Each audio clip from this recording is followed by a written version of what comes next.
Hello, everybody, and welcome to the Stomkeep. Today we are doing a Battletome review for the new Sons of Behemat 3rd Edition Battletome. My name is Paul, and today I'm joined by... Hey, it's Daniel. Hey, it's Jack. Hey, it's Mrgonk. And we have a special guest today, Bear. Bear, please introduce yourself and tell people, listeners of the Stormkeep, why we should care who you are. Hey, what's up, y'all? My name is Bear. I am part of the Rerolling Ones Bat Rep channel cast, and people have told me that I'm decent at playing Sons of Behemat, and I've had a decent showing. At least Mr. Jack Geiger has always lost to me in our games against each other in the grand tournament scene. So you can find me out on the Twitter and social media world at Reroll1Bear, and find our channel at Rerolling Ones, and find us on YouTube. Come check us out and see some bat reps. We're a bunch of goofy dudes. Think we know how to play this game and beat up on each other. Your channel was the one who, the 2nd edition Seraphon review, you just looked at the book, and then there was like somebody went to a computer and ordered a bunch of salamanders. Yeah, that was Shu, one of the OG founders of our channel. He opens up a book and goes straight to the computer, and I think he ended up ordering a good dozen of those. It was the right call, man. 80 points. Yeah. I couldn't believe it. Oh, man. Dude, lost to you every time we played at a GT. That's cold. It's not wrong, is it? Yeah, that's not the point. We only have factual information on this channel. You know, and the great thing is he started bringing his son to grand tournaments. This way they can start going by numbers. It's like weighted dice. If you throw more family members at the tournament, maybe you'll actually come up lucky. That's okay. All right, Bear, well, we're glad to have you because we are not Gargant players here. We are Stormcast and a few other armies, but certainly Gargants is not one of them. And we really wanted to do a review of this book because it was a very strange book for 2nd edition. And the transition to 3rd left them in a very odd spot. Everybody hated this army. This was like the boogeyman at the start of 3rd edition because of save stacking with Finest Hour and other things. It was nuts, especially Amulet of Destiny. If you remember those, like 2 months before they nerfed it, people really despised playing in Sons of Behemat, and we were all kind of looking forward to how it would make the transition into 3rd edition. And I think it's been a pretty good transition so far. The book seems, maybe it's a little bit weaker strictly in a few ways, right? But that's pretty much true for every 3rd edition army, is they got a little nerfed across the board. But it's a lot more fun to play against. I think that's the most important thing. We talked about this in our Lumineth review recently too, is that it's more fun to play against it, and it's not going to generate as much vitriol, right? It's not going to be the boogeyman. It's still going to be a strong army. It's going to be a competitive army, but it's not going to cause so much salt. That's been my first impression. How about you guys? What do you think about the book? I'm really satisfied with it. It continues the trend of 3.0 books being, like you said, maybe nerfed a little, but also they've gotten buffs in the sense that they're a lot more thematic, and they are also much more interesting.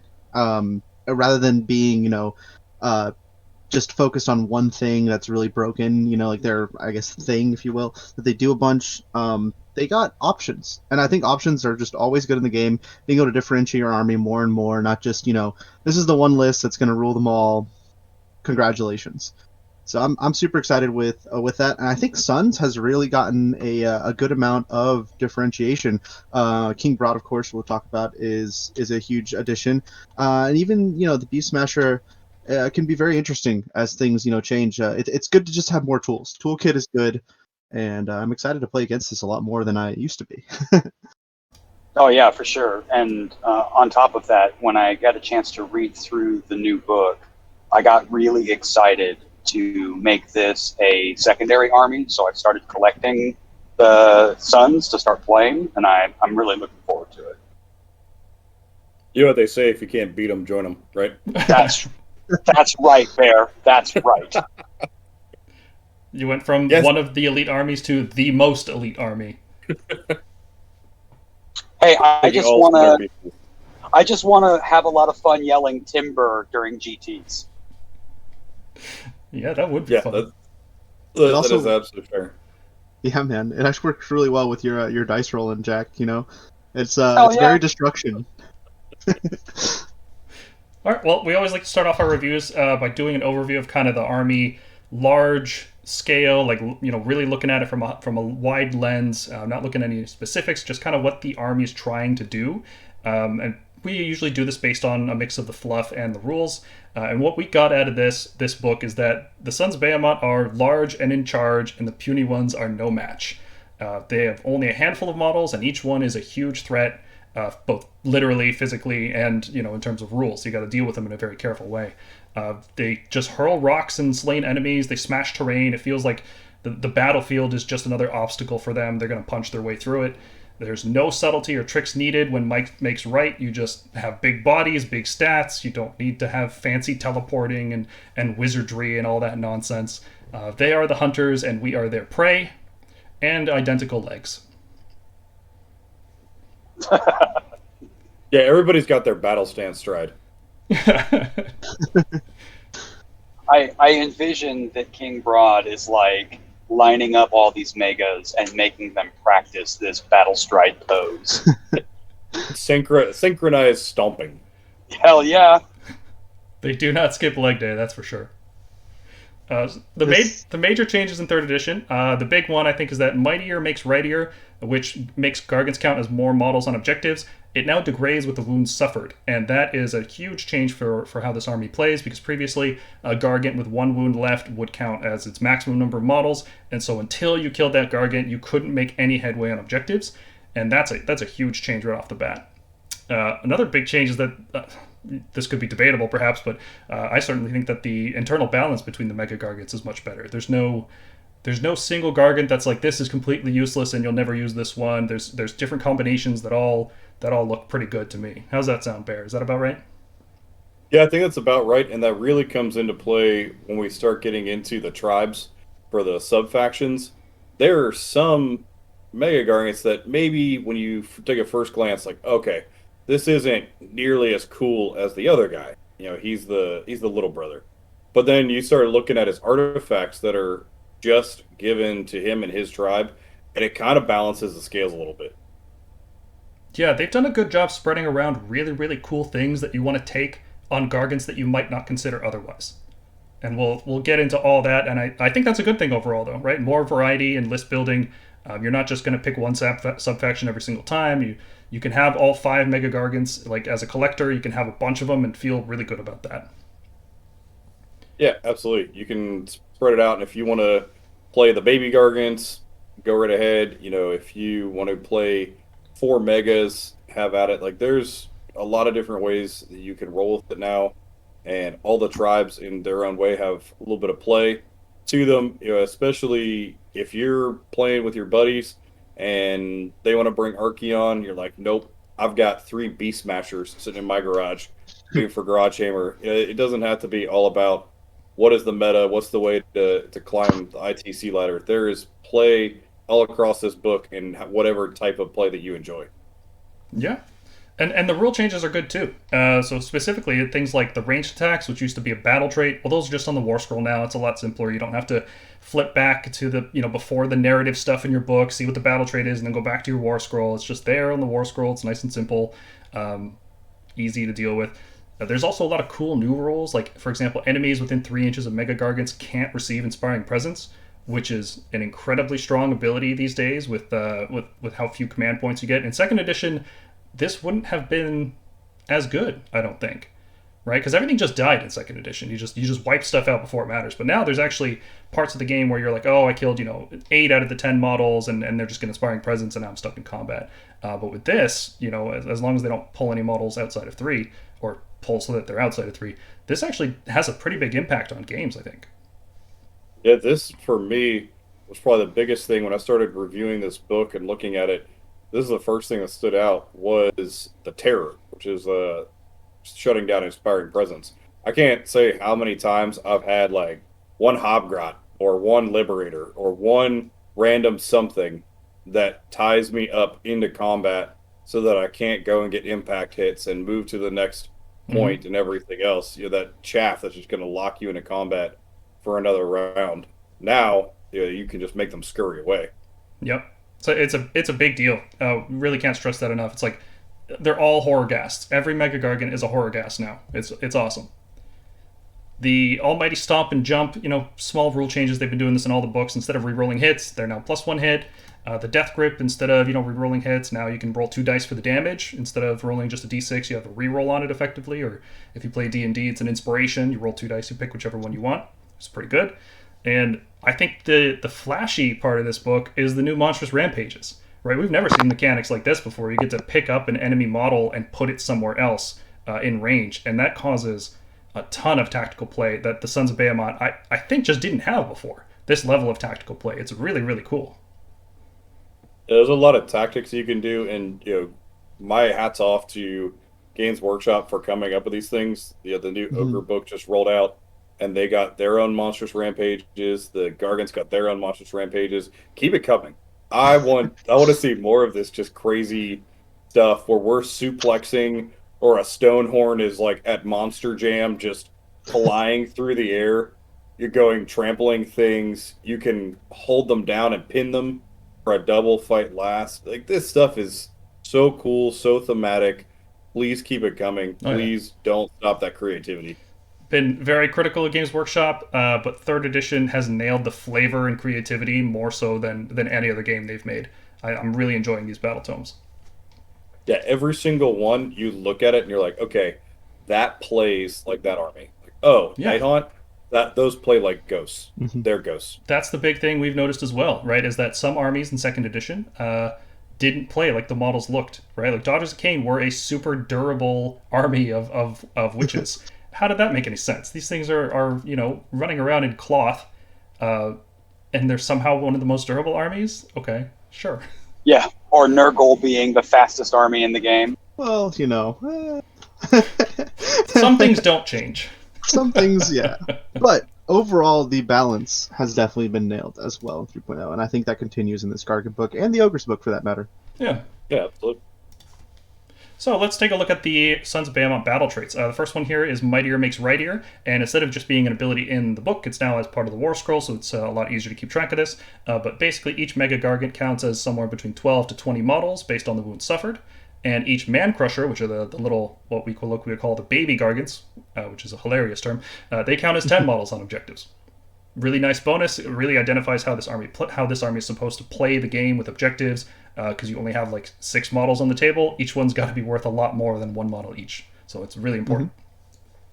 It's worth noting that while this is on the Warscroll, this is on the Warscroll for the Gargants in the army and not the mercenaries. I'm glad we caught that. Good.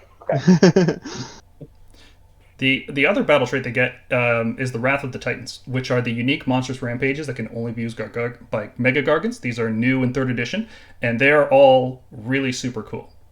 My favorite one, I'm going to put this one first, is the Earth-Shaking Roar. And you pick an enemy unit with wounds characteristic of 1 or 2, and you have to roll 2d6 over its bravery. So you're basically forcing a bravery test, and for each point over the bravery that you roll, 1 model immediately flees. So if they have bravery 7 and you roll a 9, 2 models just die immediately. And this is really, really strong. It's a little dice dependent, but when you have so many monstrous rampages, you might as well try it. Let's say you're fighting, 4 fulminators, right? They charge you, and you do an Earth-Shaking Roar. You roll a 10, 3 of the fulminators just die immediately.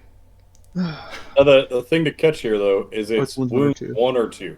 Oh, sorry. Yeah, you're right. Another unit that's bravery 7. Yeah. Not a fulminator. You're playing against Lumineth or something like that, or you've got some Stormcast guys on foot. Yeah. Yeah, this is really great, especially when you can capitalize on the 2 wound models and make them run. Mm-hmm. Yeah, Stone Guard. See ya. Yeah. If you ran into 5 Liberators and you kill the 1 model on the charge, charge mortals, you could make the rest run on a 12, right? Yeah. And so Gargants with a 3-inch continue reach. To pile forward. Yeah. Yeah. 6-inch threat range forward. Yeah, absolutely. Yeah. Another big one here is the Colossal Slam, which activates on a 3+ like most rampages, and you pick 1 enemy monster within 3 inches, and you kind of just teleport it anywhere within ½ inch of the guy using it. And this has incredibly powerful plays, movement shenanigans like you wouldn't believe, and I love it. There is a downside. The user has -1 hit until the end of the phase, and there is an important thing here. It says you have to place the model in open ground, which is defined in section 2 of the core rules, So you can't put them anywhere on terrain, and there's a funny little rules interaction where if you have a Gargant in terrain and a monster charges you, and you Colossal Slam it, it just dies instantly, because there's no legal space for you to put that monster, which means the monster is just slain. So that's a fun little rules interaction, probably. We'll see if it gets FAQ'd. It's actually been FAQ'd in other interactions of a similar kind, and that does work. It's just like the Skaven Brass Orb. That's all, and there's another interaction as well. So it's in the FAQ twice. So it's definitely legal. It might need to be eroded, but it won't be FAQ'd out. Yep. So if you're playing Krondis, don't charge a Gargant in terrain. Don't do it. It's not worth it. Or Marathi. Marathi would be take Marathi out. Yeah. One of the few ways to instantly kill her. And the last one, Beast Grapple, is not as flashy as the other two, but I think it's really good because so it's on a 3+ that activates. This unit and the enemy monster within 3 inches both gain Strike Last. And you might think, well, it's really bad to give myself Strike Last. But if you think about how combat flows, what this allows you to do is effectively have the user and another Gargant fight before that monster does. So it allows you to double team the monster, because you could have one Gargant with Titanic Duel or Colossal Slam into range of a Beast Grapple, and then both of your Gargants just kind of start pounding on this one monster.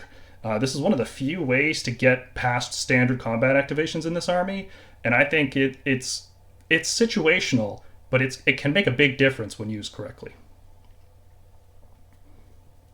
Yeah, especially if you are able to gang up on something, which is your goal with this type of elite, very small model count army anyway. You want to group up and actually take something down, at least in a pair. So now your one guy is going to go ahead and Beast Grapple. The other guy can slam him so that he can be, 2-on-1 fight or Titanic Duel or whatever. And you can profile him all the way to the point where he's almost worthless, hopefully, if you don't kill him. Yeah. It's also really important to point out that if it's your turn that you're doing the Strike Last effect, then you get to pick a unit to fight before your opponent picks a unit to fight with Strike Last. Right. So on your turn, if you're being aggressive, you can do this, and there's almost no downside. If there's other units that can attack you, you might want to consider that. But defensively, it works really well too, right? A monster charges into your ranks, you just, slam him with one guy into your back line, another guy's ready there to grapple him, and then you just pound on him. You double team him. Like you said, you bracket him so it's pretty low, can't kill your other Gargant, and then you just finish him off. Really awesome stuff. It's like a luchador team at this point. The gigantic luchador team just holding you down and beating the crap out of you. Yeah, now I want to do a Gargant army with luchador masks. I'm surprised I haven't seen even a picture of that. I tried looking for it. Make a battlefield with ropes around the edges. Make a great display board too. Just a nice luchador ring. That would be fantastic. All right, let's move into the Warscrolls. There aren't many, so this won't take as long as some of our other reviews, but to go over our Stormkeep ranking system here, S tier we call is a unit that has a high impact ability or a unique aspect that defines a list. It's something that you probably can't get anywhere else in the army. It's the best thing at its role. These are all just kind of vague terms, but it's a really good thing, right? People typically know what S tier means. A tier is just a little bit lower than that. It's strong and versatile. Perhaps it's not as efficient as an S tier unit, or it's a little bit more situational. And that scales all the way down to F tier, which is something that's it's too niche, it's not worth using, and it's not something that even a point change could fix. It's just, this is a bad war scroll, it needs a rules update. Mm-hmm.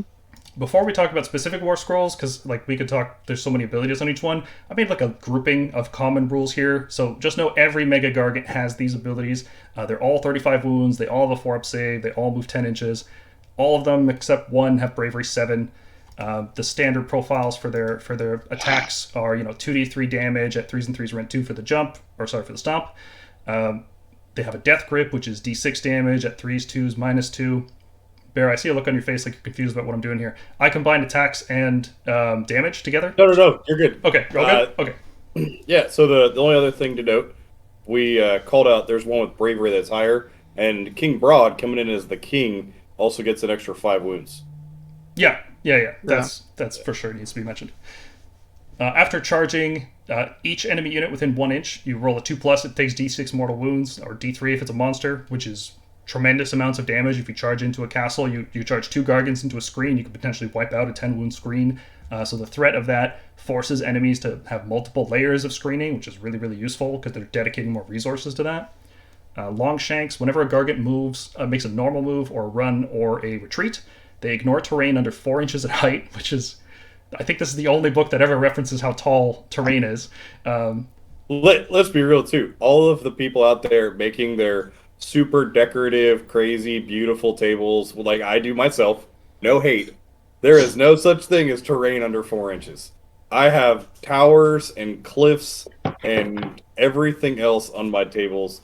Nothing is under 4 inches. Well, I'm going to specifically make terrain that's 4.1 inches for advantages. Exactly. Yeah. So I should clarify, this works on retreat, run, normal move. It doesn't work when you're charging, and it doesn't work when you're making pile-in moves. So you cannot just charge over a screen. You have to charge into the screen, which is a little strange, but I guess it's a balancing factor. You don't want these guys charging past screens. That would be a bit much. Being a son of Behemat, the god beast, they are immune to instant kill effects, and instead they take d6 mortal wounds. They inflict terror, which is I love anytime they reference terror from Warhammer Fantasy, and I think this does it really, really well. Enemy units within 3 inches cannot receive Inspiring Presence. Beautiful rule. We've talked about this one. It's very good. And finally, Timber! I'm sure somebody can do it better than that. Come on, Bear. Come on, do it. Sure.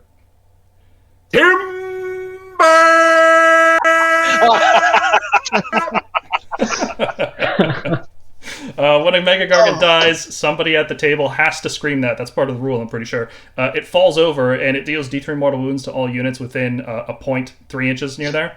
And interestingly, players actually have to roll off for this one, and the winner determines the direction they fall. So this can do nothing, or it can do a whole bunch of mortal wounds. Think of it like 4+, you do extra mortal wounds when you die.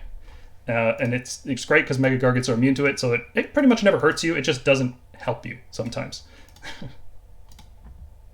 Let's look at our first Mega-Gargant, the Warstomper. Changes in 3rd edition. Editor's note. Put something there. Why is that blank? It's blank because he didn't really change. Yeah. Like, his War Scroll is almost identical. Very similar. I think he just has a max 10 attacks on his Boulder Club now. I don't think that was there before.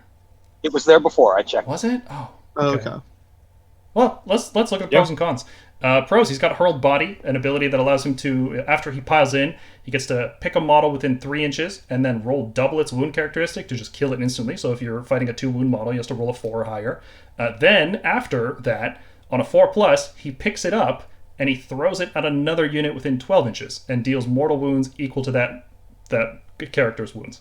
So if you pick up a 3-wound model, you roll a 6 and then you roll a 4, you can kill that model instantly and then do 3 mortal wounds to something else.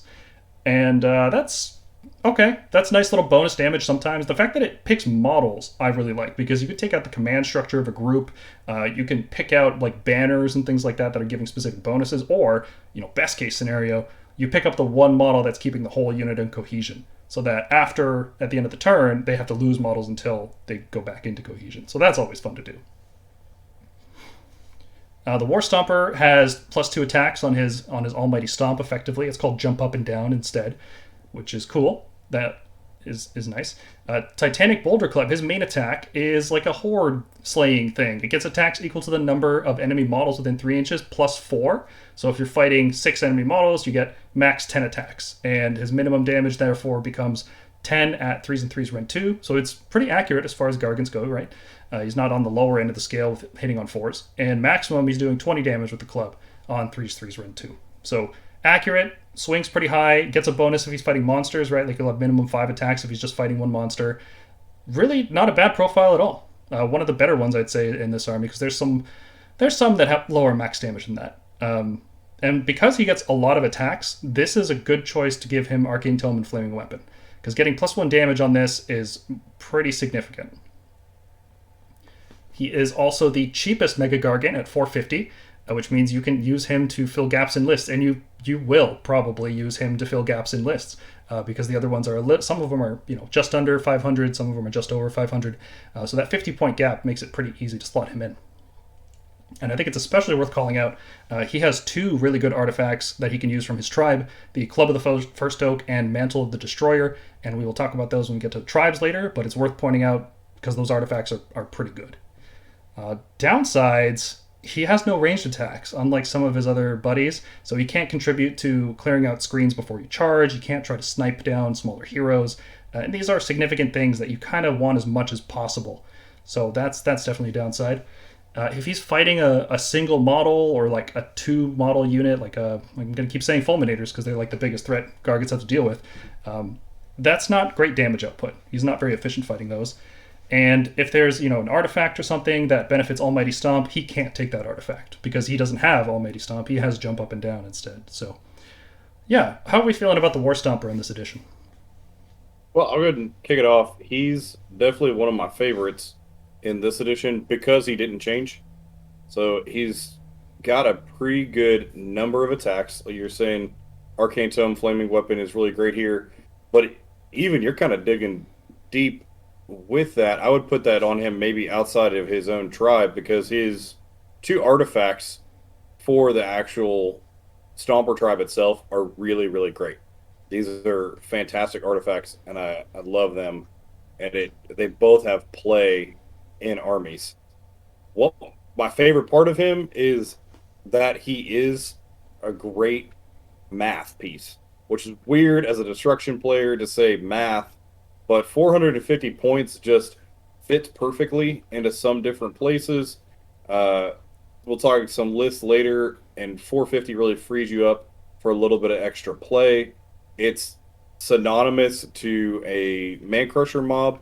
So as you're building lists, if Krondspine is gonna rear his head even after his points hike, at your GT a good bit, maybe it's a good time to stick with megas and stay away from babies. And so they're pretty interchangeable in your list just point wise. His overall damage still really good. Ren 2 is nothing to complain about. 3s and 3s means that you can put him on 2s and 2s with a Finest Hour or a Triumph and stuff, and really go in and start clearing some stuff out. So I think A tier is a good place for him. He's definitely not like the end-all be-all guy, your absolute have to include type thing for this book, but he's still really good and a really good addition to any list. Yeah, I think what I get from that is that he's the workhorse of this army, right? Like he's just there. Like you can always rely on him. So I think that's really evident here. Like he doesn't, I guess, stand out, doing anything in particular too crazy. But he fits in the list. He gets the job done, and he does it well. Yeah, absolutely. That's a good way to work. It's a good way to look at him. The con of no range attacks really hurts me in my play style. You're saying I like to kind of not get over aggressive. I'm not looking to alpha strike with Gargants because that just doesn't make sense. There's no reason to against most opponents. It depends what you're facing. But I do like the ability to clear screens. I've run Horrorghast before, so you can kind of kick that Horrorghast in front of you and then throw stuff near the Horrorghast for some pretty cool effects. So his lack of ranged attacks does kind of take something away from him, but still he's in a really great place with his points and this book. Yeah, I think the only reason we wouldn't rank him S tier is just that, I guess let's put it this way: if you could run a list with 4 of him, and you can because he's 450, would you do it? I don't know if a 4 Warstomper list is the right way to go. Yeah, I think you need to toss in some baby Gargants and stuff for different uses. I don't think 4 Warstompers is the best, like no shooting and stuff like that. It means people can kind of hide from you and make you actually have to chase them down and stuff. So I don't think that's necessarily the way to go, but I think there's definitely some play when you mix and match it a bit. Yeah, so A tier overall. He's a great boy. I really like this one. I was not impressed with him in previous edition, but everybody else kind of fell down a bit, and he just stood still, and that's enough. Yeah, as I've been sort of contemplating which megas I want to build, the Warstomper isn't my first pick, but I have to admit, he's my second pick. if I'm going to be running multiple megas, this will probably be the second mega I slot into an army. All right. Next up is the Kraken-eater. Major change in this edition is that his Shipwreck of War Club has half the attacks but double damage. So overall, his damage is the same. However, having half the number of attacks makes him worse for things that would synergize with that, like, for example, Arcane Tome and Flaming Weapon. So it's a little bit worse in that respect, but it's, frankly, I think it's better for that to be just a, like, look at the size of this club, right? That should hit you pretty dang hard. So it just makes more sense from a fluff perspective. It's got cannons inside of it. There's a cannon inside that club. That should hurt. Yeah. Well, he's going to hit you with the cannon, and then he's going to throw random garbage at you. Yeah. Can't figure out how to pull the trigger on this thing. So pros, he has a shooting attack, and it's a long-range shooting attack. It's the longest range one in the book, and it's, it's not that accurate at 4s and 3s rend 1, but it can potentially do up to 9 damage if you spike high on it. So that's pretty nice.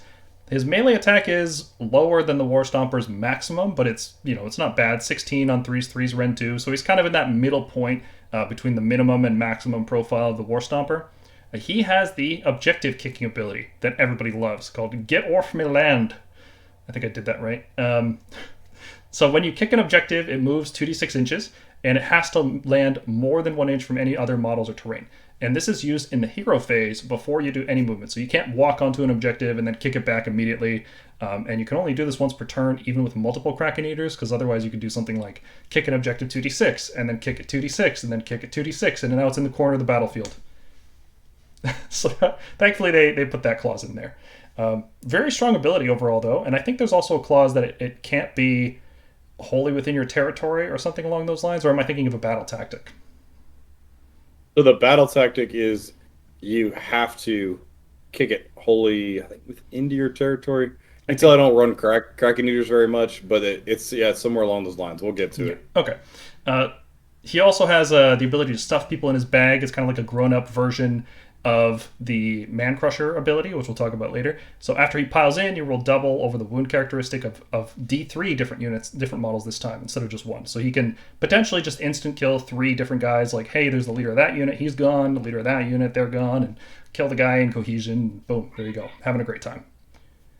He can also use the Wallopin Tentacle and Glowy Lantern artifacts from the tribe, which I think this might be his best feature, because these artifacts are good. They offer something that you can't get anywhere else in the army, and since he's less than 500 points, bringing him doesn't exclude you from bringing, for example, one of the more expensive guys, right? So you could feasibly fit him into a list. I don't see spamming this guy being the way to go, because it just seems like the other ones are a little more useful, because his shooting attack, like I said, it's swingy, and his max damage is lower than the Warstomper could be.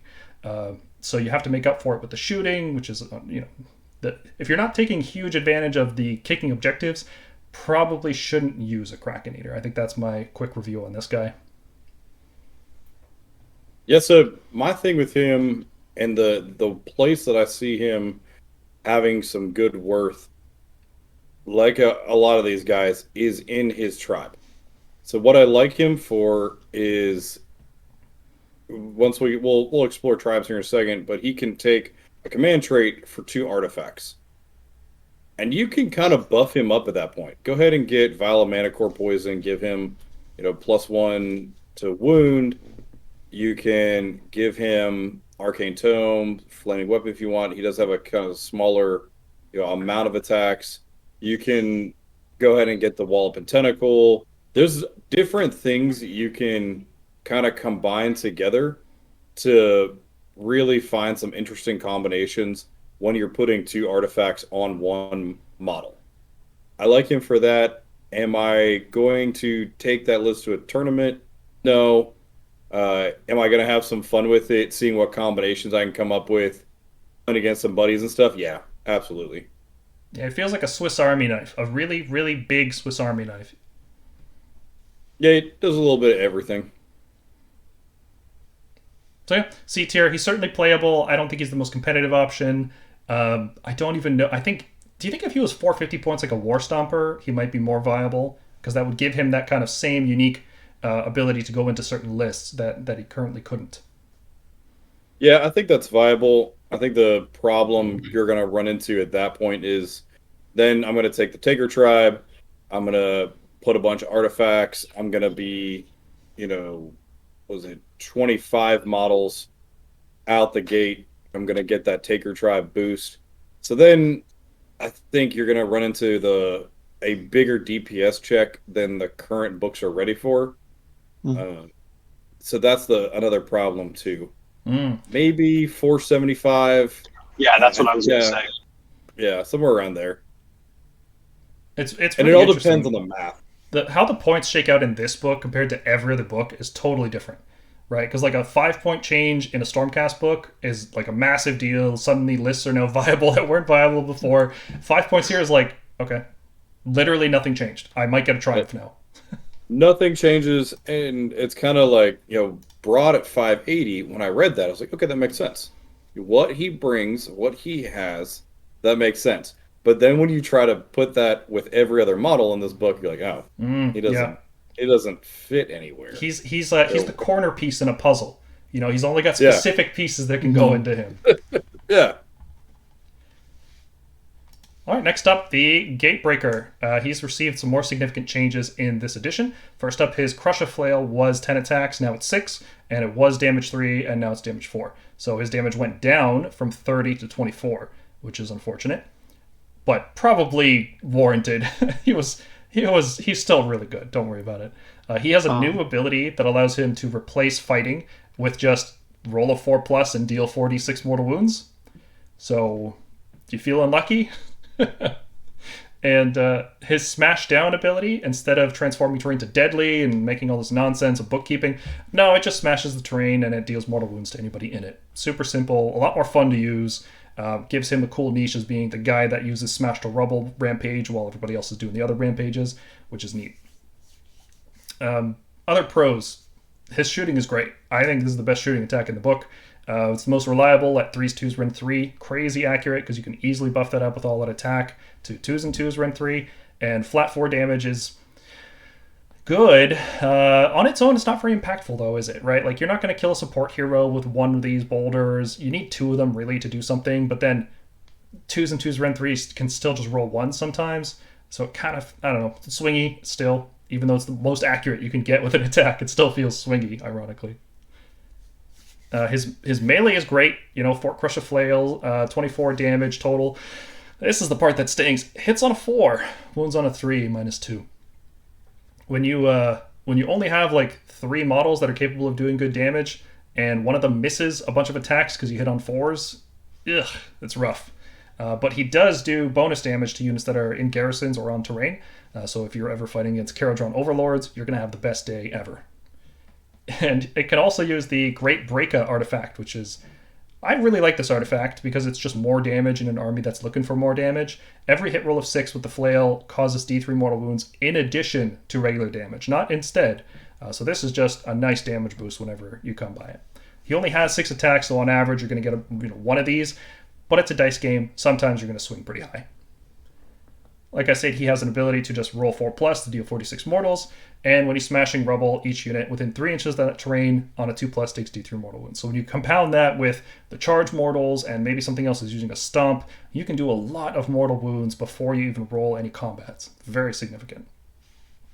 Downsides, max 3+ hit, which sucks. Really sucks. And if you're playing against Lumineth, he'll be a 5+ hit, which is really awful.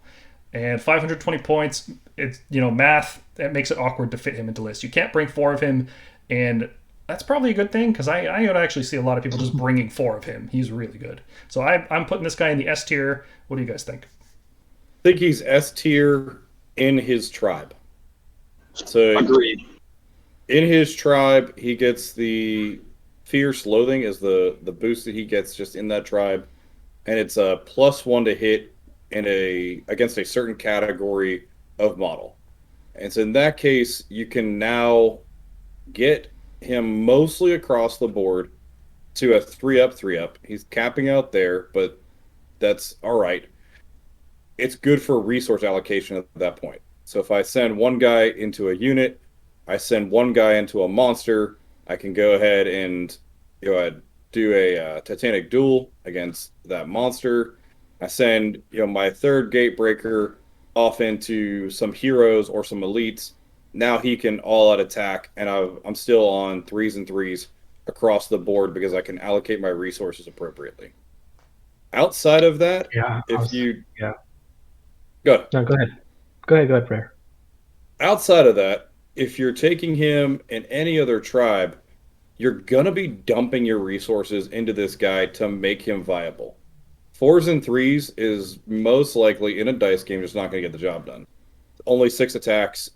You're really kind of praying that he does his job in combat. He's still got a lot of cool things that he's shooting attack great, but also one shot is really a bad dice game if you're looking for 3s. If you've got your Fierce Loathing, it's on 2s. So now you can prioritize shooting this into things that have champion models or a totem and get yourself on 2s and 2s. 3s and 2s with one shot is... I don't like to gamble. I know a lot of people enjoy this game for gambling and rolling dice and looking for big thematic things. I like things to be a little more or less of a gamble game. And so I'm not a big fan of him outside his tribe for that reason. The Pulverizing Strike, this is cool because I've definitely had my Gatebreakers bounce off something. You get that guy that's, okay, I've got a Mystic Shield, and I'm Finest Howard, and I have this boost and that boost. So now I'm negating all your rend somehow. I just buffed all to crap. And I'm +1 to save. So now I'm on like 2s, ignoring 18 rend, whatever it is. Okay, fine. Let's gamble. 4 up, I'm dishing out 46 mortal wounds. Let's see what happens. At least there's a prayer. So overall, he changed. He did lose some of his swing. He did lose some of his oomph. But with the addition of things like Terror, I'm not complaining. He can go in, he can hit things, and then they just run away. He could still go toe-to-toe with any monster, and he's still swinging at his point level. Yeah, I was going to mention against Lumineth, because the Grudge or Fierce Loathing that Breaker Tribe people most often pick is the one that gives you +1 to hit against totems and units that have leader models, which is going to be most of the Lumineth army, because Avalanor even now is a totem. So you're going to be +1 to hit automatically. Then you will Titanic Duel him for a +2 to hit, which means you will always hit on 4s, and unless you get roared, you can then make yourself hit on 3s with an all-out attack. So you can give yourself a +2 to hit pretty easily and be back to hitting on 4s, because Lumineth at most can have a -2, I think, with Shining Company and Avalanor.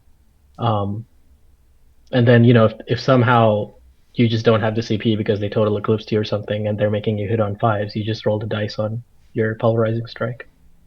Yep, it's a good option to have. The first time I saw that rule, I was like, why would you ever want to trade this guy's? Because all of his attacks, right? It's not just the flail; it's all of the attacks, the grip and the stomps, everything goes.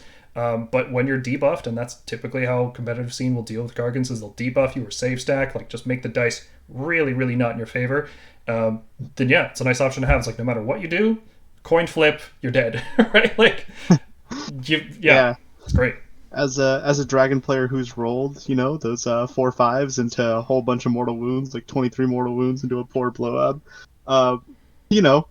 stuff can happen, and it can get a little ridiculous, and it's pretty awesome. I think this is a good thing. It's very destruction. Yeah, totally. I just like the idea of him, like, I don't know, jumping up and just everything all in one swing.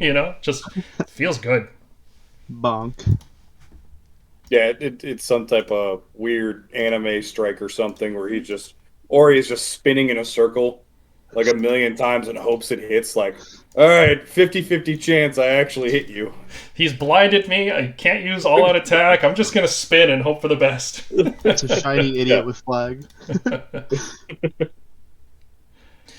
First new unit in the new book is the Beast Smasher Mega-Gargant. And that weapon looks disgusting. Like, oh man, I love the way that looks. He's got one fistful of people he's halfway through eating, and then he's got this huge spike that's just nailed together. Love it. 10 out of 10 model. Love everything about it. That's an actual rock on a stick that should be Ren 3, right? Like, compared to, like, gosh. Yeah. I'm also looking at this guy and realizing that I completely forgot the blood splatter. when I was painting mine. So now I have a little bit of hobbying to do. That's the before most I forget. important part. Yeah, this is the most important. It's a pointy rock. Yeah. This guy's got Ren 3, just like Galmoraz, the weapon forged by Sigmar that predates the universe. And some random ghost in Nighthaunt also has Ren 3. So that's great stuff. Yeah, the weapon that killed Behemat. Yeah, that thing. And some random ghost. Same rend. Yeah. It's fine. So let's take a look at some pros here. He has Bravery 8. His melee profile is actually a little bit weaker than the other Mega-Gargants, doing max 15 with his main weapon, but it is really accurate on 3s, 2s, -3, which is a nice accuracy. And he can replace all of the Manier Club attacks with one attack against a monster that does 5d6 damage, if it wounds and if it gets through armor. So this is kind of like the Pulverizing Strike. However, you don't give up all your attacks. You just give up the club. So you can still Death Grip and you can still stomp on things, which is really cool. And the threat of this 5d6 thing against the right targets, I think, even if it doesn't go off once in a whole GT, I think the threat of it forces people to play differently.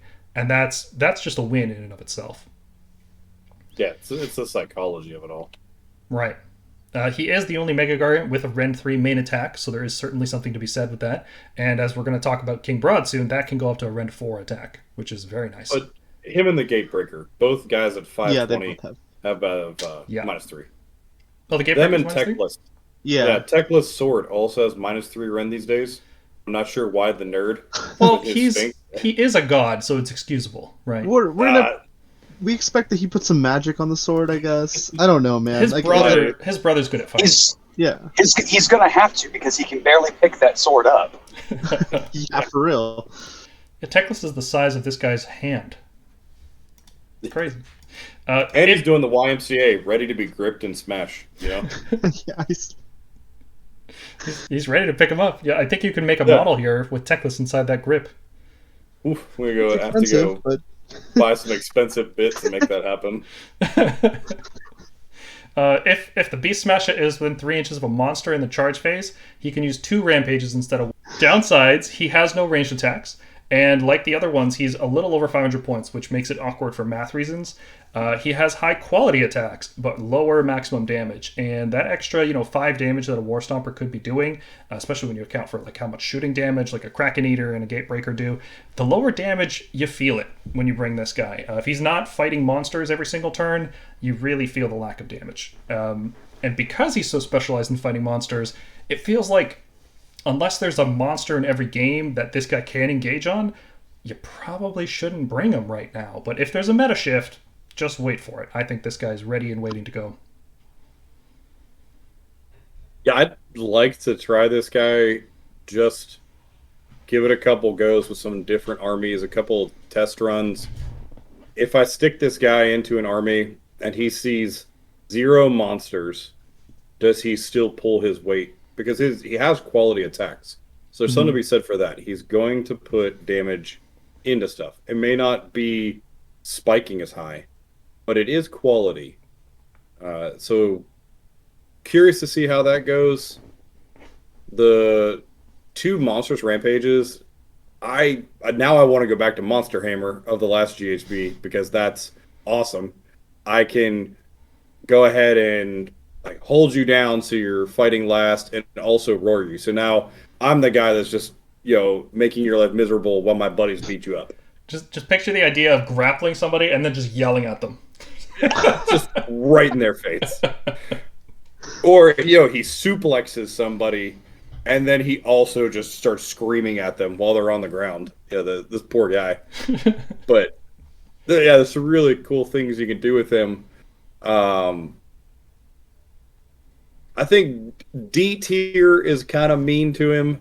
I'd say maybe like a C. He is a niche, but I can see if we shift back to a monster meta where he would be good. If we're start running some more elite stuff that has some, really good saves, that -3 rend is awesome. And then being able to be multifaceted, fight your elites, fight your monsters, those type of things. I think it's really good. If Archaon becomes popular, this guy sees play, yeah. Yeah. Yeah, gets throw a couple of these guys into Archeon and throw his tribe into Archeon. It could be a lot of fun. So we'll see. He showed up a little late. It would have been really mean for him to show up with the last book, and we're just running two of these guys with some Warstompers and just clubbing everybody's monster, being the bully. This guy would have solved the Stormdrake meta before it became a problem, right? Yeah, Stormdrake's at before 285. Oh, it doesn't matter. Sons of Behemat exists. It's fine. Yeah, I would have loved this guy against that meta. It would have been so much fun and so gratifying. Yeah, for all of the. To clarify, our D tier, it doesn't mean like he's like strictly worse than a C tier unit. It's just like currently not really competitively viable. He has a specific niche. It could be a points issue, right? Like if this guy was 490, I think it would open up a lot of options for him to be brought into tournament lists. Even though he is specialized, it's like, well, because I'm not giving up that weirdness that those 520 point guys are giving up, maybe that might be enough to push him there. That's kind of where our D tier lies. Is it could be useful if the meta shifts, if there's good seasonal rules, if small point changes, things like that. Like recently we had the Knight-Guestor, which has been panned as perhaps the worst rules on any war scroll ever. And the whole time we've been reviewing him, we said, no, he's D tier. It doesn't matter that he's only 5 points cheaper than one of the best models in the game, the Lord-Relictor. And he just got a points change and boom, bumped all the way up to B. So there's definitely hope for this guy. I think it's just right now, the way the game is, not really seeing it. Yeah, trying to remember if it's a command trait or an artifact. I think it's an artifact for him that allows him to call the Wah, which I love some orcs. So I feel bad, but this is like a direct spit in the face. Like the Gargants now have a way to call the Wah. Yeah. And give themselves +1 to hit. Probably my favorite thematic lore type thing in this book is that there's a Gargant out there calling the Wall. It's like he's the most primal, right, of all of them. Yeah. And that's a good artifact too, right? Like army-wide +1 hit if you position right. Yeah. Very useful artifact. Yeah, I think his lack of a ranged attack is pretty notable here, along with the cost. I think that's the big thing for D tier at the moment. That's for sure. Yeah, if you compare him to the Gatebreaker, losing that ranged attack, I like that his club is quality compared to Gatebreaker.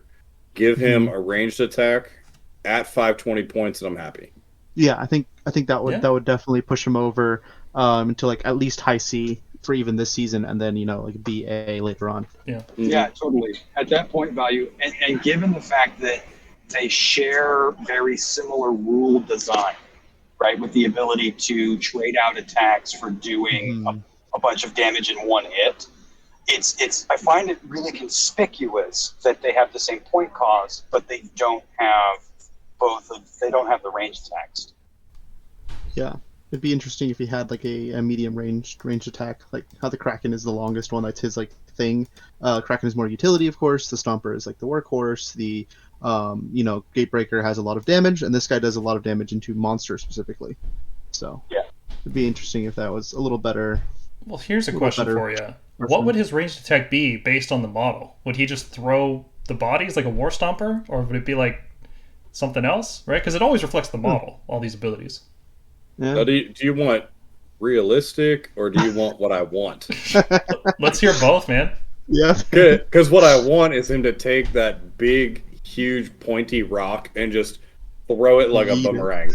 He's totally got a Thor attack where he throws the Men Here club and then calls it back to him.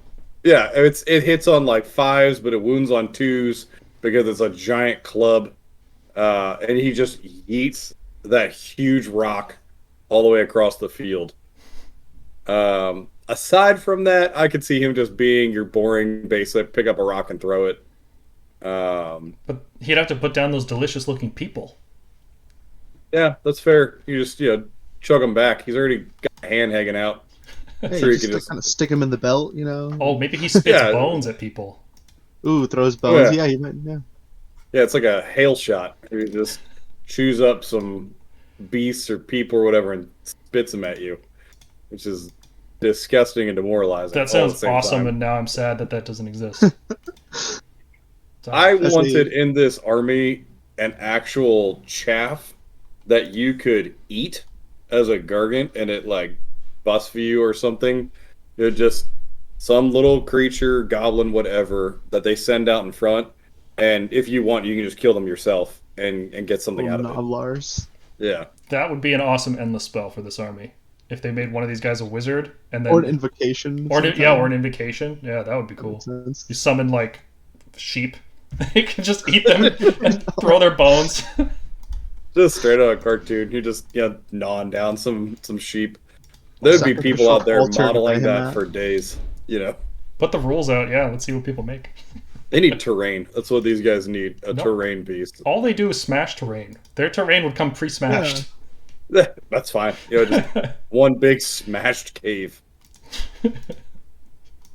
All right, a cave for King Brodd, surely, who is our next new unit in the book. And how sick was that segue? Not as good as the Vindictor one, the that last was good. one. Yeah, okay.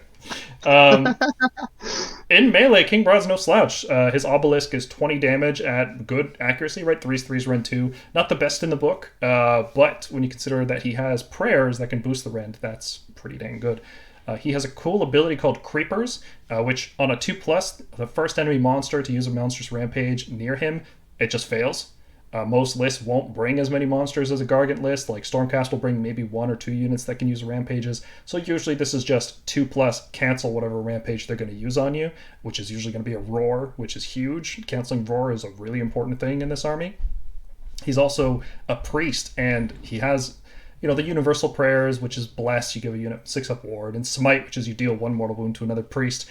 But really, you're not going to use those. You're going to use Power of Behemat every time, because this is the best prayer in the game, surely, right? In terms of raw power, this has to be the best. Chance on a 3+, and you get to pick one of the following effects. Either your whole army gets +2 move this turn, or you heal D3 from each unit, or you have +1 rend on the primary weapons, which is like the obelisk, the flail, things like that. Not the stomps or grips, just the main weapons until the end of the turn. So you can have super explosive blowout turns with this, where you've got rend 3 stomps, rend 4 main weapons, just crushing through the enemy army. Doesn't matter how much save stacking, like it's going to get through it anyway. And the cool part about this prayer is if Brodd slayed a monster in the battle, you get to add 1 to chanting roll, so it goes off on a 2+ instead. And he is a war master, like another guy in this book later, counts as another general, and there's battle tactics that have to do with generals, so that's actually a useful thing to have. And there's no battle tactics currently for slaying an enemy general, so there's almost no downside to it.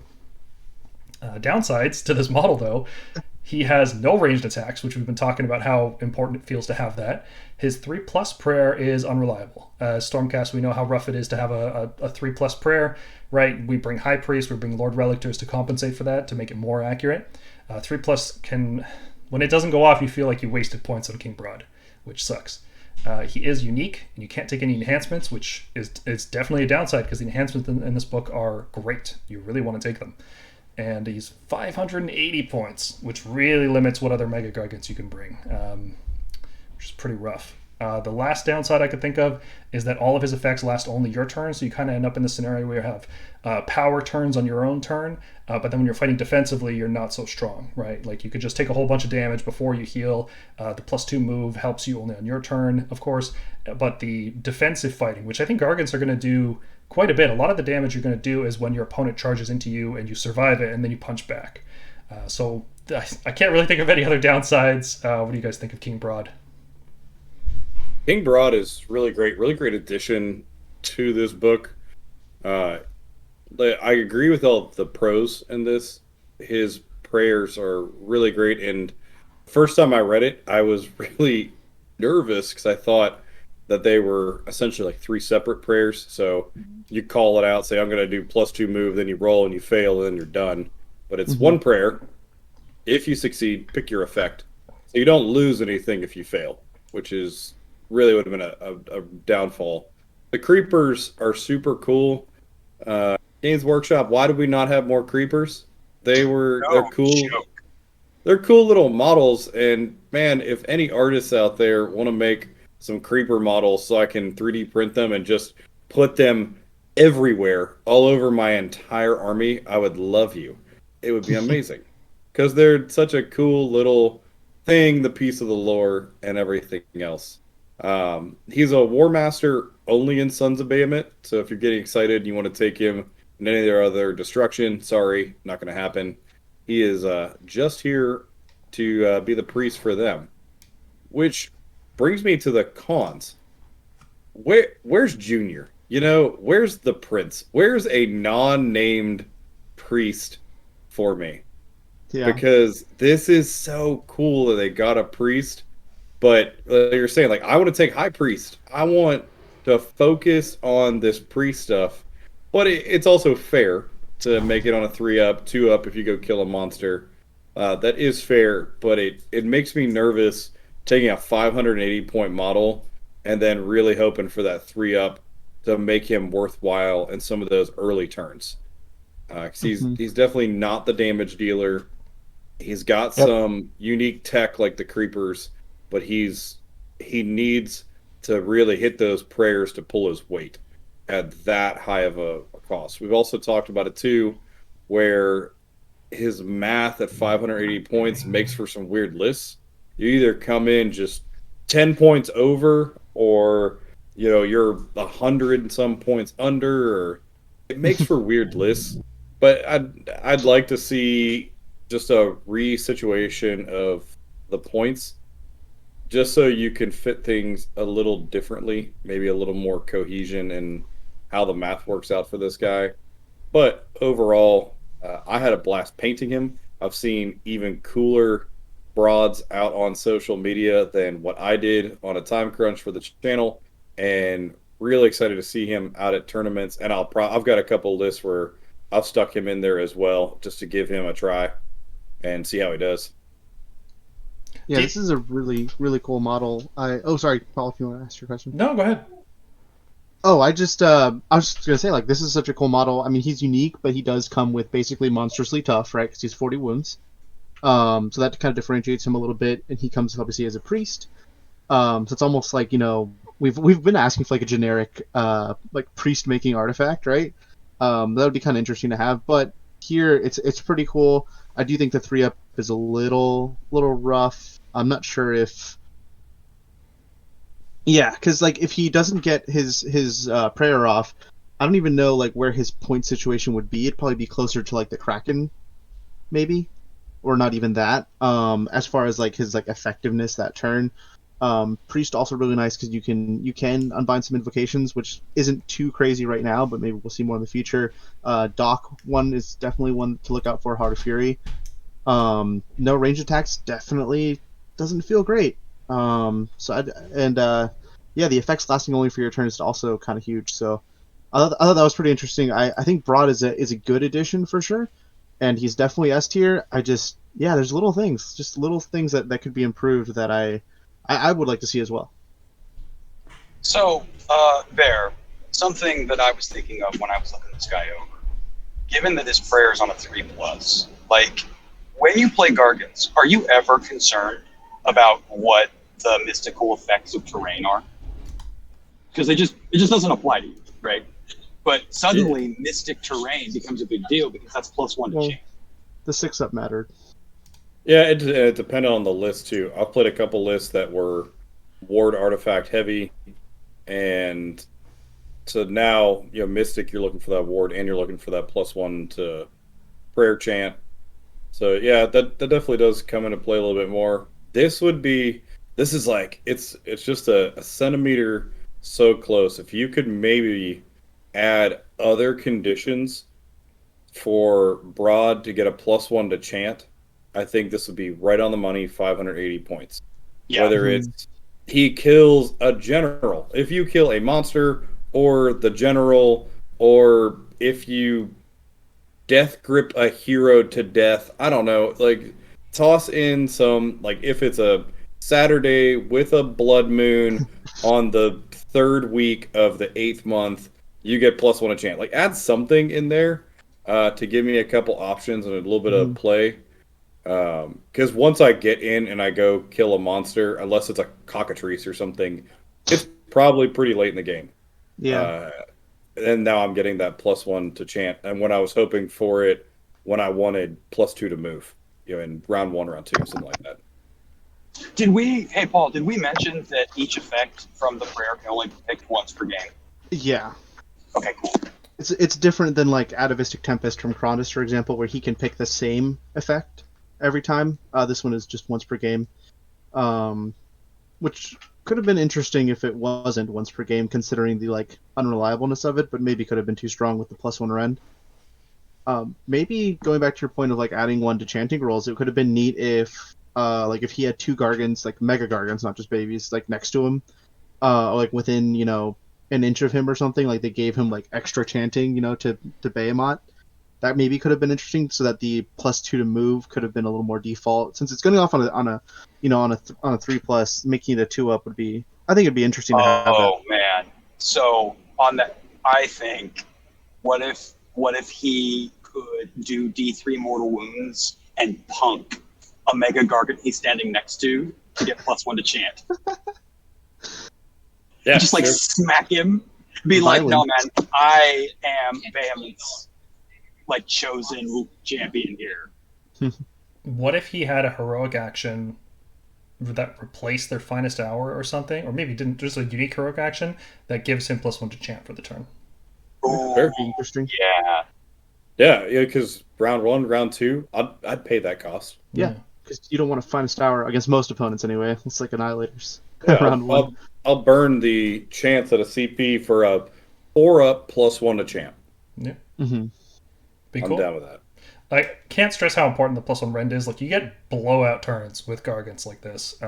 You just charge those screens to death, pile in past them. This might not be something you do, round 1, but like round 2, once you're in there, you've taken that first salvo, maybe one of your boys is down, the remainder just can punch right through it, and it's really, really good when this goes off. But that's only 2 out of 3 times that happens, unfortunately. Yeah. So we're wrapping up with the megas here. We're heading. This is kind of what everything that was new, except for changing the babies a bit. I really thought. I don't know why I had my hopes up on this. I thought there would be a Mancrusher hero. A little like 12 wound wizard or something. Or priest. Yeah, priest, priest, something like that. I was very excited to see 2 new megas, but I really thought that there would be some type of Mancrusher hero that came out with the new tome, and maybe a year or 2 from now when we get a new battle tome for Sons, maybe we'll see it, or Christmas or something, Easter, some random Mancrusher will come hop along and we'll get like a little wizard dude. But I really think that would just be cool to expand on the Mancrushers a bit and put a little bit of hero flavor in there. Yeah, it's certainly possible. Come next year, probably or come 2024, the first half of 2024, all the books may have come out at that point, and we start having expansions like we had. The whole the lead up into 3.0. Oh my gosh, I lost the name of it. Broken Realms. Like we had all the expansions. That's certainly possible. Yep. That'd be really cool. Yep. I think given the amount of options in the Mancrusher kit, you'd think they could just pick one loadout and be like, that's a hero now. It looks heroic enough. Just make it a hero. Yeah. It'd be so cool for that to be a priest and kind of fit on theme with Brodd. Yeah. All right, so talking about Mancrushers now. They've gone through significant changes, and they're a lot better, I think is the short version. So their massive club, again, they've done this thing across the army where they reduced the attacks but increased the damage, and in this case their damage actually went down a little bit. They went from 10 down to 8, right? And their keep up range, which is what allows them to run a charge, that's been increased from 12 to 15 to make it easier just to play in range of all your guys. They have a shooting attack. It's okay, right? D3 at 4s, 3s, rend 1. It's basically the Kraken-eater shooting attack, right? Same damage, same profile and everything. It's just one of these guys instead of 3d3. Their melee attacks aren't bad, right? Massive Club deals 8 damage at 3s, 3s, rend 1. Edbutt, which, that's they got an accent problem thing going on. That does 4 damage on 4s, 3s, rend 3. Somehow their head is rend 3, like a Menhir club. Okay. They've got a Mighty Kick, which is D3 damage at 3s, 3s, rend 2. So, that's a good amount of damage for 150 points, especially when you add in the charge mortal wounds, right? Like, after they charge 2+ to deal D3. After they pile in, they might kill some stuff with the sack ability, which usually not in my experience, but sometimes, right, it can. And their battle line, not a behemoth, so they can actually go into bounty hunters. Right now, that's a really nice seasonal bonus that nothing else in the army can do, which further pumps up their damage even more. And an interesting point is that they have a better wounds per point ratio than all the Mega-Gargants, right? 450 points of these guys is 36 wounds, whereas 450 points of a Warstomper only gets you 35 wounds. So without a doubt, if you just want as many wounds as possible, Mancrusher spam is the way to go. I don't think that's a viable list, but it's an interesting little factoid. Because they're 150 points and because the rest of the army doesn't quite fit neatly into this like bring 4 megas of any kind of thing, you're going to have points left over, and since there's no other choices, you're going to end up using these guys, right? There's no doubt about that. They can run and charge, but not shoot. That's really nice mobility. And there's like, can't even get into how important the tribes are for these guys, but I really like what the tribes do. They all buff Mancrushers in their own way. Really fits what the tribe is trying to do. Really cool. But downsides, 5-up save. Can't get around that, right? Can't Finest Hour. They're not worth Mystic Shielding unless they're in a Mancrusher mob. And, yep, it's just unfortunate. They just die. They take damage way more than anything else in the book. Their massive club is only rend 1, and it wounds, like, everything wounds on 3s. And since you can't Finest Hour and you can't give them artifacts or nothing, unless you have a Triumph, they're not wounding on a 2 ever. So they're going to be swingy. And if you bring any amount of Mancrushers, you can't ever use the 1-drop battalion, which requires 4 megas, 3 to 4 megas, something like that. So these are all pretty significant downsides, but because you're just gonna use these guys unless you go with 4 megas, like, it's hard to rank them anything lower than B tier, frankly, just because they're gonna be used. What do you guys think? So one thing to note, their shooting did go down. It did join their war scroll, so it used to be 1 unit in your army within a certain distance of your general could shoot D3 per model. Now it's just 1 shot. So there's your entire army of Mancrushers can shoot, but they each get to do 1 shooting attack. So a mob equals up to the same thing as a Kraken-eater. Right. Yeah, that's exactly what I said, right? Kraken-eater's 3d3, one of these guys is d3. Nope, one of these guys is just 1. Yeah, but it's d3 damage. Oh yeah, sorry. He does it by damage. Oh, Yeah, you have that's it. what is. Yo, got it. I merge damage and attacks. Makes it easier. Yeah, it's a. Yeah, I see it now. I got to look at it backwards from my normal. I think it's a nice way to look at it because you can see this is the damage, this is the accuracy, right? Makes it easier to understand. I'm real simple, so I like things the same way they're on the war scroll because I'm simple. Okay. Yeah, well, you know. No, not good enough. Yeah, absolutely. So 1 attack each. These guys are, I think, with the Krondspine point hike, I kind of want to look at some stat center stuff and see where Krondspine falls. Is he still really popular at 480, or does he take a back seat like the Purple Sign kind of took a little bit of a back seat with points hike? I'm interested to see that because I would love to take more of these. They do have some pretty good damage output, especially in a second we talk about the unit of them. They can really dish out some good semi-glass cannon damage. I mean, they're 12 wounds, so they can take a bit of a beating. But they're also, I hate I'm very uncomfortable, I guess, running a list that doesn't have one single Mancrusher Gargant in it because it pays my tax. He can, run over and tag an objective by just dipping his toes in because he's worth 10 models. So, if 5 guys are holding down an objective or a hero or something, he's going to have to fight, just dips his toes in, boom, I got that objective. That's accomplished. He can be a screen to sacrifice him in order to, stave off some damage into a mega. He can be a focus point, send my army to the right, one little baby Gargant to the left, and now you have to consider, like, okay, how much resources do I want to put into 150 points, but he's 10 models non-bracketing on that objective? How much do I want to really commit to that cheap little model? So it's a psychological thing. He serves so many purposes for his points. Mm-hmm. Yeah, I definitely agree. I do agree with the B tier though, that it's not necessarily like the most impactful model. Although I definitely, I see what you mean in the list we got to cover, and you'll see Mancrusher Gargants definitely feature. in the sense that they could be A tier in this in how much they're included, but maybe like the actual rules themselves on the model and such aren't necessarily as up to par with like what we typically consider an A tier model. Yeah, that's absolutely fair.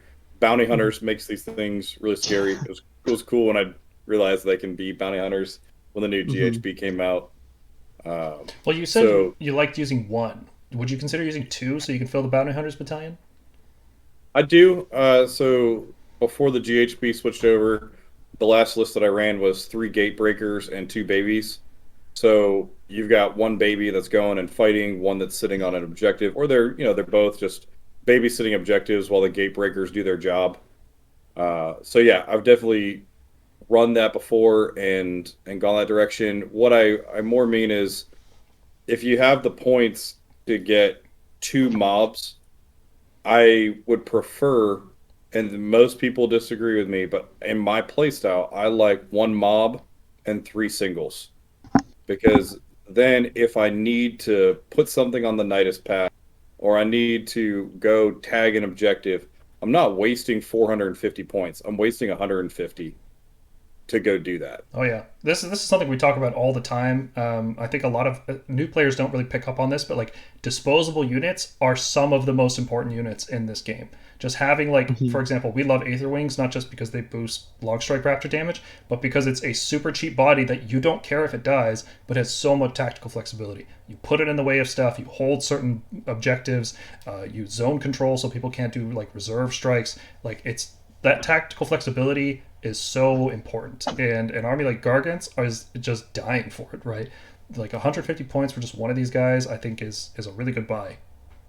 Yeah, he's going to get my grand strategy, which we'll talk about here in a little bit. I can use 2 of them, or tag team a Mega that's already fighting enemy's territory with this guy to do Barge, to do Desecrate. If he does Barge and he dies, it doesn't matter. You've allocated resources to kill him. He got my battle tactic, and I'm moving on with life. Oh yeah, 10 models is an easy way to desecrate, and he's pretty fast. So he has just so much utility because he's cheap. I don't worry about losing him. Yeah, perfect way to sum these guys up. So let's take a look at the mob real quick, because it's I kind of thought about should we just review Mancrushers like singles and mobs at the same time, but the mob is just slightly different enough as a war scroll that it's worth considering. So it's instead of a Mancrusher, you get 3 Mancrushers for triple the points. You do get 1 bonus attack with the club, which is going to be an extra 2 damage potentially. There's some pros and cons here to bringing them in a squad like this. One of them is that you get less deployments, right? And that can matter. Instead of having 6 drops, you might drop down to like 4 or 3 even. Or no, you can't do 3. So 4 or 5, right? They are efficient for buff stacking and activations. You use all out attack, all 3 of them get it instead of just one guy getting it, which is nice.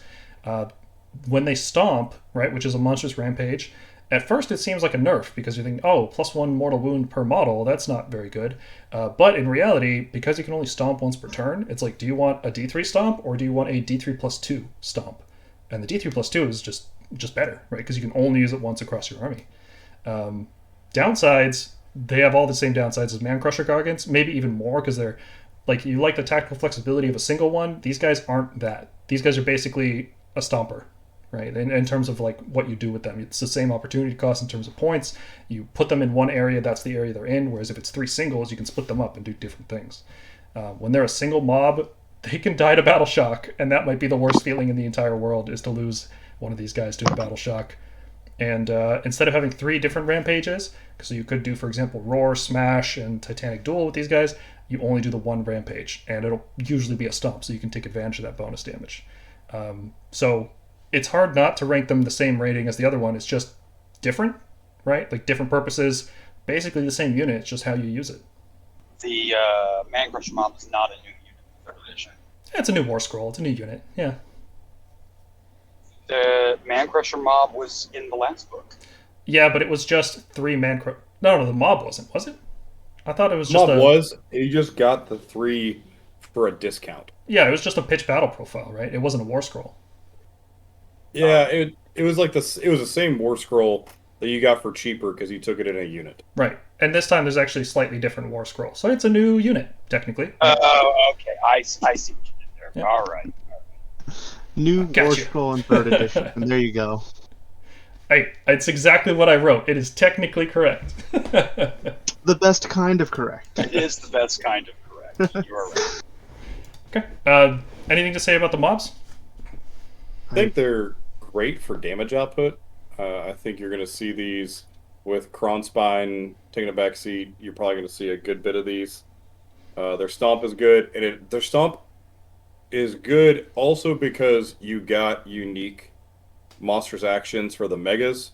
So the Megas can go do all those things in Titanic Duel. These guys can come in and stomp a unit, and that's their claim to fame. They get to be the stompers because you don't want to do that with your Megas. There's better things that you can do. It feels like a waste on the Megas. Yeah, the Battle Shock is a thing, which there's some ways to boost the Battle Shock or boost your bravery with them. Also, you can rally them.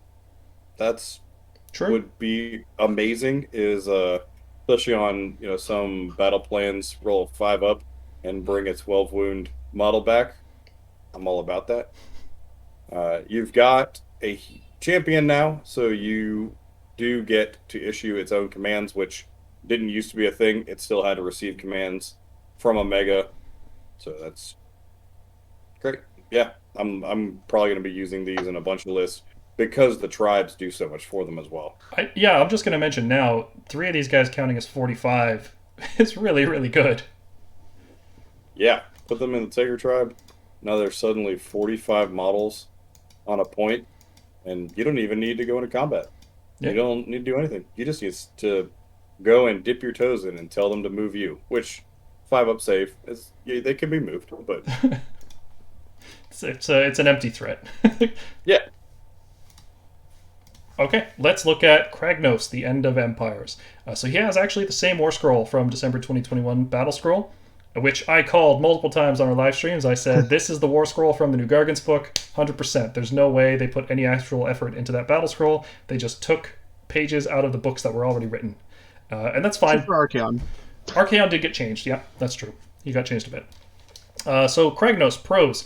He has very high quality melee damage. Right, he is also super resilient. Unlike the Gargants, which are a 4-up save, he's a 2-up all the time, which is like, it's even better than having a 4-up that's +2 because you can keep stacking it and you'll always stay on +2, whereas the best Gargants can do is a 3+. He also has this phenomenal spell ignore ability, which is like opponents just won't even cast spells on him because they know he's got such a high chance to ignore it. His best feature, of course, is the 3d6 charge aura. Every destruction unit within range of him can charge 3d6. And that is such a tremendous boost to mobility, a tremendous boost to speed, I should say. We got to start clarifying the differences between these two now. It's such a huge boost to speed that he kind of just changes the way this list plays against certain matchups. Like if you're ever playing against a super long range list, like if you're playing against Stormcast long strikes, that just doesn't matter. You're just going to charge them turn 1, and there's nothing they can do about it. And that threat just forces the game into a different state. Don't I know it? When he because Bear did that to me. Every phase, when you're trying to take chunks out of him, every phase you deal damage to him, he's going to deal damage to you back. So if you deal mortal wounds in the movement phase with like a deep strike, he deals mortal wounds around him. If you deal mortal wounds in shooting or charging, and then all these phases, he keeps hitting everything around him. So he loves to get stuck in the middle of the enemy army, and as you try to take him down, he's just continuously nuking you. But that's also a con because he's hurting his own team if he happens to be near them. So it's like, well, you want to be close enough for the aura, but not close enough that he yells at you. Which is, yeah. He, the increased threat range, I think, is the biggest thing. He's a War Master, which is fine for tactics and things like that, but it's really the threat range. That's why you're bringing this guy, because he's expensive. 720 points is a super awkward value for your lists, because you have to then... Because you could bring like 2 Mancrushers, but then you're still at 1020 out of 2000. So you have to bring one of the weaker Megas as well. Not weaker, but cheaper, right? So super awkward point value. And he's, only 18 wounds with a 6-up ward. In any other army, that's actually an impressive defensive profile. But that leaves him vulnerable to mortal wounds from things that aren't spells. So mortal wound shooting, mortal wound charges, mortal wound combat, things like that are cutting right through his shield there. He is not battle line, which, you know, you don't really think about with a Gargant book. You're like, oh, it's fine, everything's battle line, doesn't matter, just pick 4 units and I'm good. But him not being battle line actually might be a problem, and sometimes, right? Like, because you can't, for example, bring him and a Krondspine and then 2 megas. That's not a viable list. I don't even know if the points work out, but you know what I'm saying, right? Like, you have to think about him as a non-battle line choice. If there's ever a battle tactic that requires a battle line unit, or some kind of battle plan update, right? They love doing battle plans with these objectives can only be scored by battle line units. He wouldn't be able to score it. He cannot be in a 1-drop army with Mega-Gargants like Mancrushers, right? They don't fit into that battalion. He's unique. Can't use any of the awesome enhancements that this army has. And the Mortal Wound Shouts can hurt his own team. And, you know, the 3d6 charge is really good because it's everything around him. But if you really want a 3d6 charge, you can get that. That is in the army, right? When we look at the tribes, there is one of the tribes that offers you that kind of mobility on one of your dudes. So it's not a totally unique effect.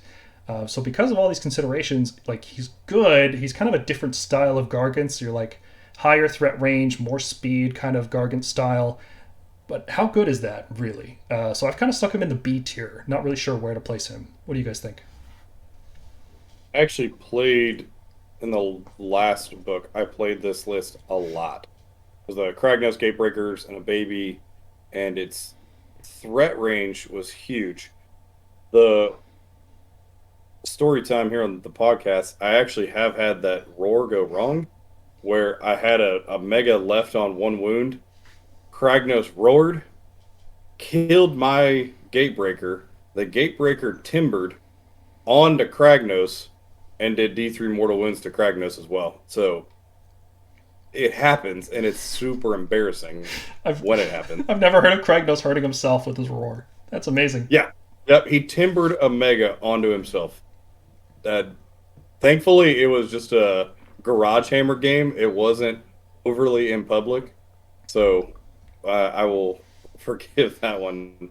But it does give a different kind of play. It's also the psychology of it as well. I've played this list a lot before the new book, and there's definitely something to be said when you have something as scary as a Gatebreaker that can charge you 3d6.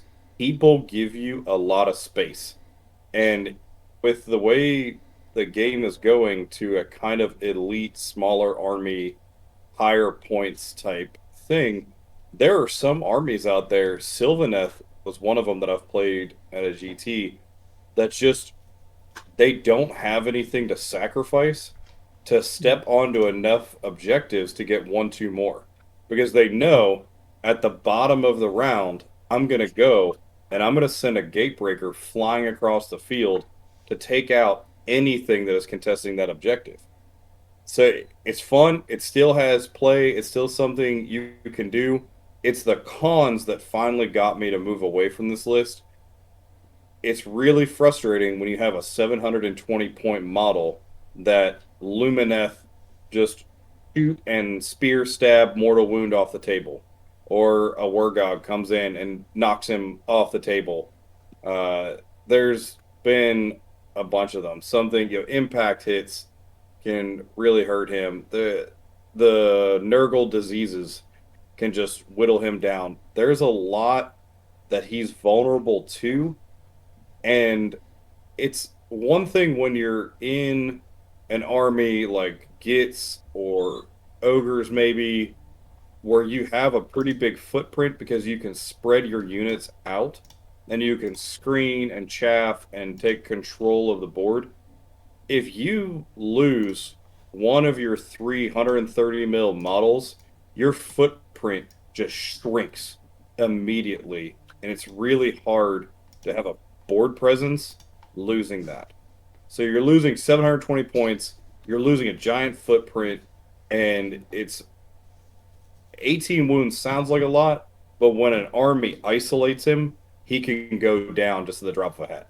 Yeah, and because he's so expensive, you lose other bodies that could potentially stop him from being isolated, right? And that's kind of one of the things that this army has to struggle with, is that you can't really stop your opponent from putting the damage where they want to, right? Like you can take Mancrusher screens, but man, those are not good screens by any metric, right? Like you use them because what other choice do you have? But it's tough because they are not great. And when you bring Kragnos, you have even less of that stuff. So you can't stick a bunch of Mega-Gargants around him and then let him unleash at the right time. It's a really tight formation. Tactically, you're kind of limited. So yeah, it's awkward. His point total extends into the game, not just into list building. It's really, really awkward. Anything else to say about Kragnos? I feel like we're not going to talk much about him after this. I mean, yeah, he's, we can probably talk a bit of the list build, but he's Kragnos, right? Everyone's played against him. It's very clear what he does. Yeah. All right, Section 2, Allegiance abilities. We're going to use the exact same ranking system we've been using before. Totally, because there's a opportunity cost here, it is totally applicable, so there's no need to change anything. Starting off with some enhancements, command traits. So one of your dudes has to be the general. Your general is kind of determined by the tribe you pick. Now, I'm pretty sure you can play without a tribe, so you don't have to take the command traits from the tribe, even if you take the tribe. So here's some generic ones you can use instead. The first one is monstrously tough. Your general has 40 wounds instead of 35. And that doesn't sound like much, right? Like, oh, plus 5 wounds on a 35 wound model. But it's pretty huge, right? Like, so there's a lot of times where you'll have like 3 or 4 health left, and you just get stabbed the right amount. And you wish you had like 5 more hit points. And it's also really good because it scales. Like if you give it a 6-up ward through Amulet of Destiny, or if you use the artifact that gives you a 5-up ward as you have 25 or more wounds, effective health scales based off your current health. It's a percent multiplier. So all around excellent command trait. I think it's almost a default pick. It's like if you can't think of a better one, take this one. It seems really good. As a clarification, the allegiance abilities for the army does require you to pick a tribe. Oh, okay. You have to pick a tribe, but you don't have to take the trait from the tribe. No, you don't. But it is a must, not a may. Gotcha. Which made me really sad. This is kind of a weird segue rabbit hole, but I wanted to take an army that was like Kragnos and all babies, or like King Brodd and all babies, or something ridiculous. And in the narrative world, I'm sure I can do that. People forgive me, but I wanted to do something silly like Kragnos and MSU baby Gargants. Just go see what happens. But you have to pick a tribe, which makes me sad. And that tribe has to be a Mega-Gargant general, which is unfortunate. Mm-hmm. Yeah, exactly. They know how to get your money. Yeah, that's all right. I have too many Mega-Gargants already. I've probably already invested too much there. Yeah. So what do we think about Monstrously Tough? Good? A tier sound about right? Yeah, A tier works. I'd even boost that to S tier because it's like the go-to pick. If you're lacking creativity or you don't have something niche in your tribe, this is like your go-to. Cool. It's a good argument for it, yeah. Furious Temper. Once per battle, when the general's picked a fight, you can use the top bracket for that phase. I would really like this if it lasted until the end of the turn, when objectives are checked, but because it's just for the phase, all you're getting out of it is the damage increase. So the mightier makes rightier makes no difference, because as soon as you...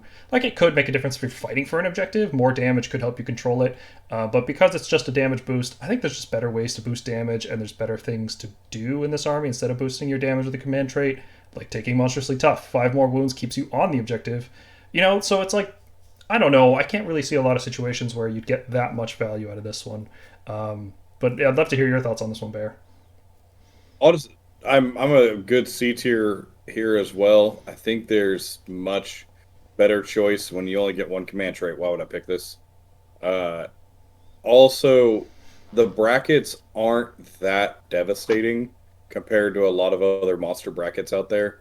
So to invest your entire command trait into this seems kind of a waste.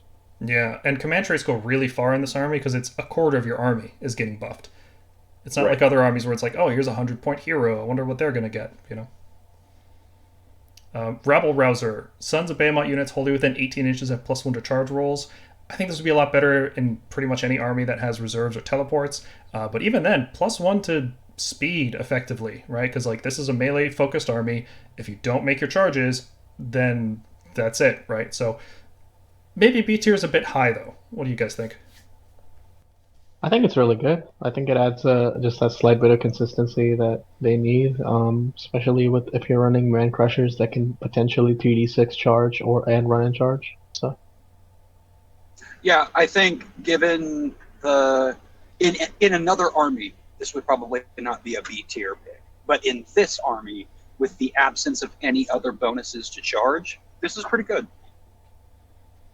This is pretty good. I may question though B tier for the reason only I have played enough with these giant 130 mil bases to know how much of a pain in the butt it is to stay wholly within 18.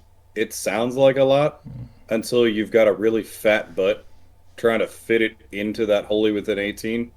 If I'm gonna go ahead and spend my entire command trait, like I said, a quarter of the army is buffed by this, give me something 24 or give me something else. Give me just a little bit more.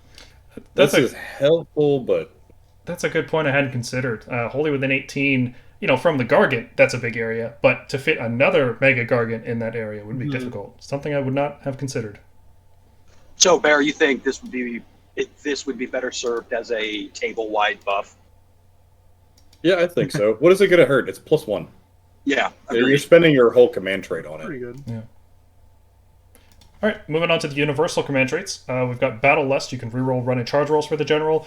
I think this is actually decent in this army because you can reroll a charge with one guy using a command, and then you can reroll another with Battle Lust. Like it's every other army, this is pretty much terrible, but in this one, it's not bad. When a quarter of your army gets to reroll charges, that is not a bad thing. Not particularly good, but totally not bad either.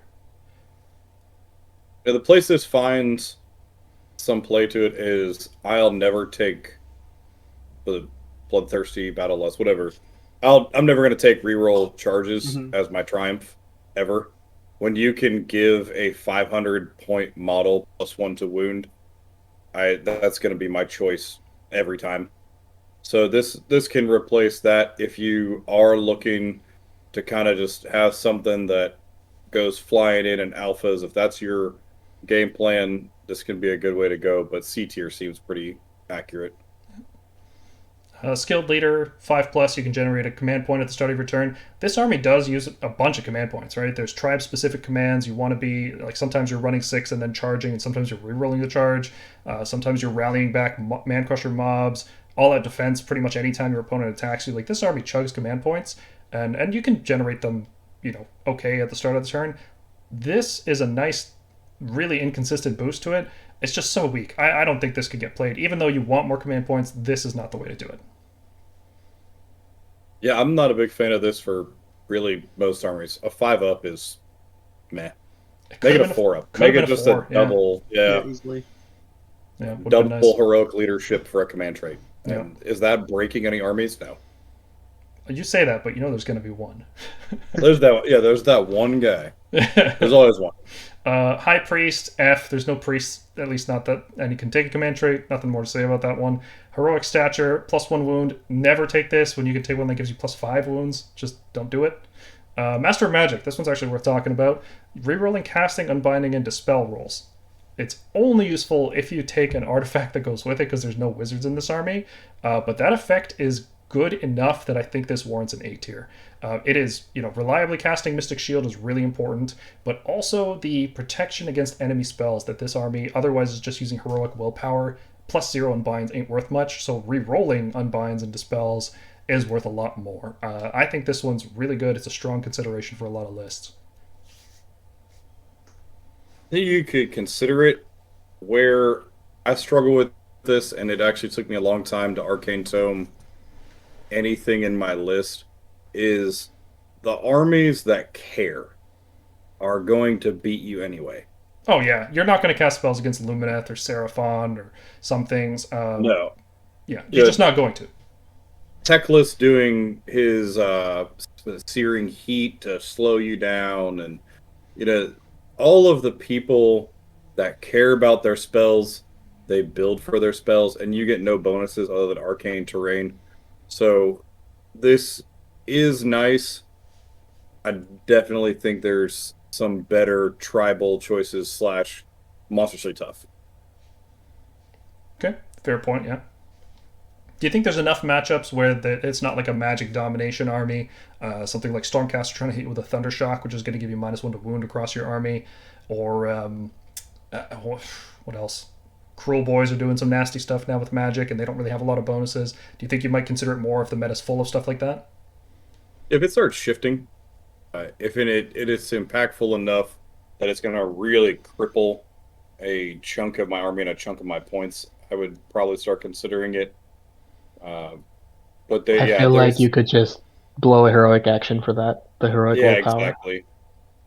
Can't re-roll it though. The re-roll is what makes it good. Yeah, I was going to say, the reroll on Master Magic. Especially if you're on arcane terrain, which with a footprint that big, you're going to be on like 5 different pieces of terrain, right? So you'll have +1 re-roll. That's not bad. Not bad at all. Yeah, and it's tempting. I played a list that was 2 Gatebreakers, Brodd, and 2 babies. I didn't try it at the time, but I did consider Master Magic for this because I had the Jaws. And Broad's not a ton of damage.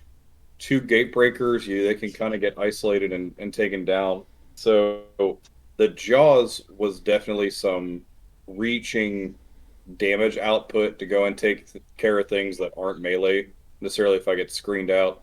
So it is tempting. I agree A to B tier. Is it my style? No, I'm more of the just try to ignore all the little wizards and kill everything else. Just throw rocks at them. Yeah, exactly. Chuck some rocks and hope for the best. Some impact hits will take care of it. Right on. Yeah, I'm not too worried about Techless because, 16 wounds on a 4-up. You just body him. He dies if you ever reach him. If you reach him. Yeah. He doesn't teleport away. All right, looking at the neutral artifacts, the extra calloused feet. I really like these. I really, really like these. It makes your almighty stomp, not the jump, right? So the Warstomper can't use this, but all the other Mega-Gargants can change their stomp to have +1 attack, +1 rend, and damage 3. So instead of 2d3 on 3's rend 2, it's now 9 at 3's rend 3. That's a huge damage boost to that ability. I even thought about putting this on like a Beast Smasher to kind of shore up his damage profile so that he's not totally useless when he's not fighting monsters specifically.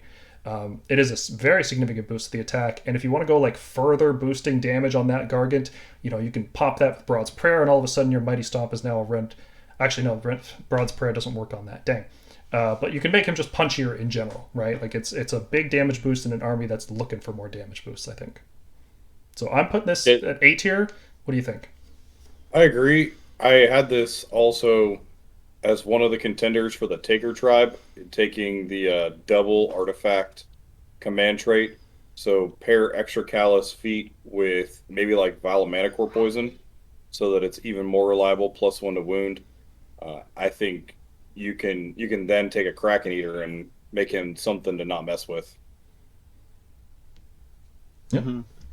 I almost like this more than taking the Great Rekka, the flail enhancement, just because I feel like this would give you more overall damage and consistently more damage. But rolling high on the Great Rekka is kind of nice. All right. Glowy Shield of Protectiness, one of the best names ever. You get to ignore rend 1. It gets changed to rend nothing. That's for both melee and ranged. But the problem is, how much rend 1 are people using versus rend 0 versus rend 2 versus mortal wounds?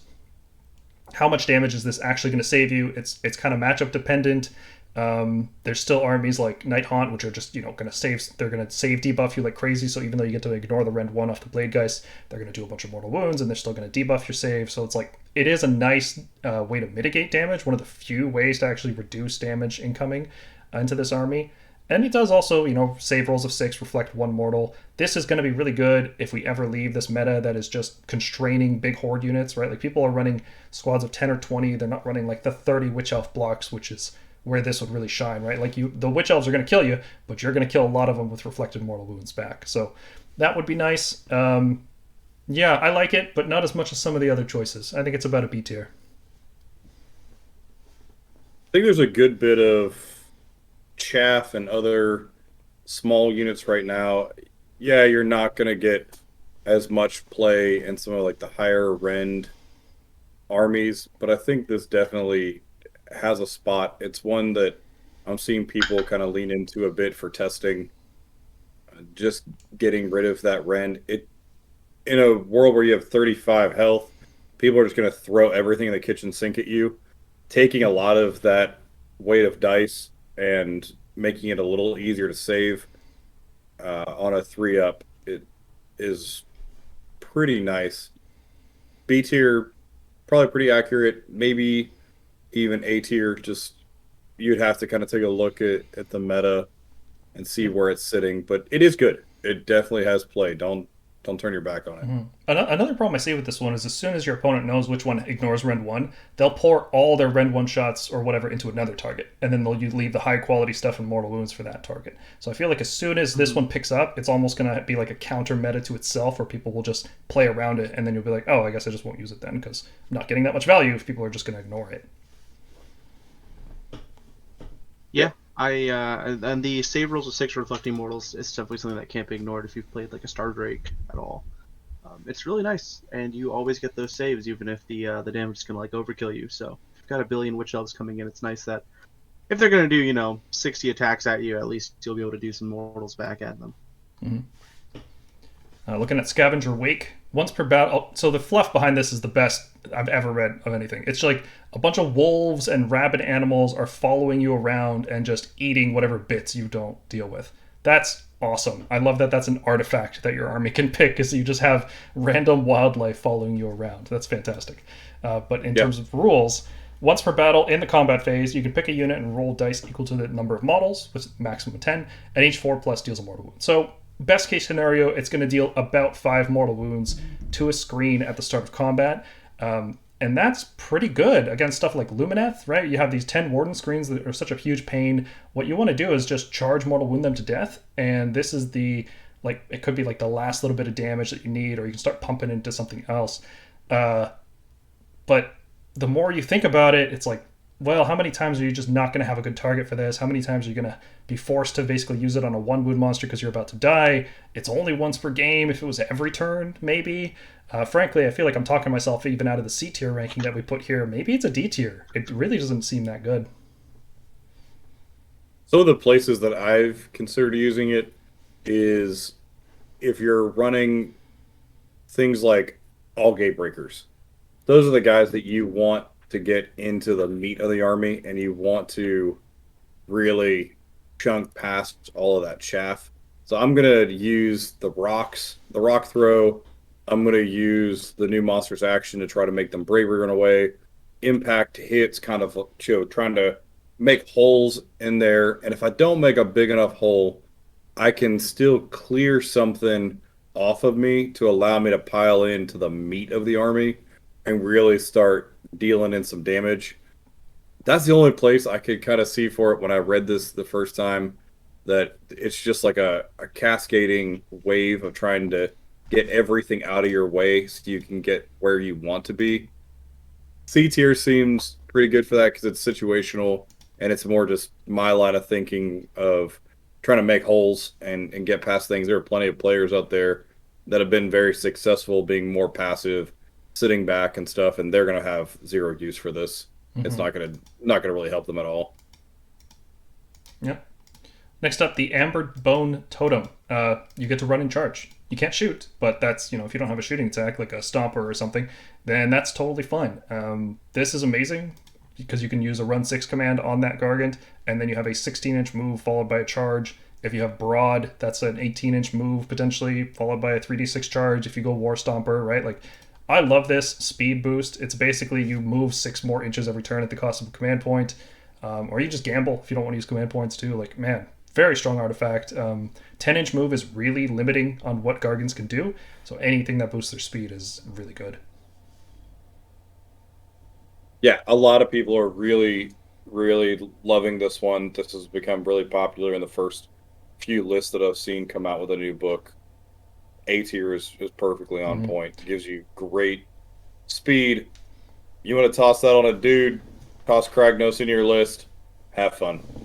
I think this one could definitely climb up to S even, because the combo with a Stomper using that command trait that lets him charge 3d6 is insane mobility, because you get the Stomper going 3d6 after a 16-inch move, and then a bunch of Mancrushers around him get to run in charge as well. Really, really strong combo of speed that you most people will not expect that much speed from a list that doesn't have Kragnos in it, let's say. Yep. And the Universal Artifacts. Amulet of Destiny, this is the only army you would ever use the Amulet of Destiny. 6-up ward is effectively 20% more health, which makes a regular Gargant 42 wounds. And if you stack it with Monstrously Tough, then you're effectively 48 wounds. So this is the only time I'd ever use the Amulet of Destiny since it's been nerfed to a 6-up ward, and it doesn't feel like total trash in this army. But remember, a 6-up ward means you could get a 6-up ward from terrain as well. Like, that's a thing that can happen. So it's not always useful, let's say. Mm-hmm. Yeah, I had some pretty good luck when the Enchanted Porculus, which I can never pronounce, was Portcullis, also existed in the Portcullis. Yeah, I'm terrible at that word. So, and you could combine this with Monstrously Tough, and so you're getting a ward. There is a decent bit of mortal wound output right now, so it's nice. I think with a lot of the new stuff, I probably won't lean on this as much as I used to. There's a lot of things that I'm more interested in. Like more damage, for example. Yeah, more damage, and then we'll talk about the club here in a second. Yep. Or the Stomper tribe. I'm more interested in that one. I really want to hear your thoughts on it because I hope we're on the same wavelength there. Vial of Manticore Venom, +1 to wound with 1 melee weapon. Again, this is one of the armies that can actually use this. When you're taking an artifact to buff a quarter of your army's damage output, very strong. Especially since most weapons in this army wound on 3+, very few wound on 2+.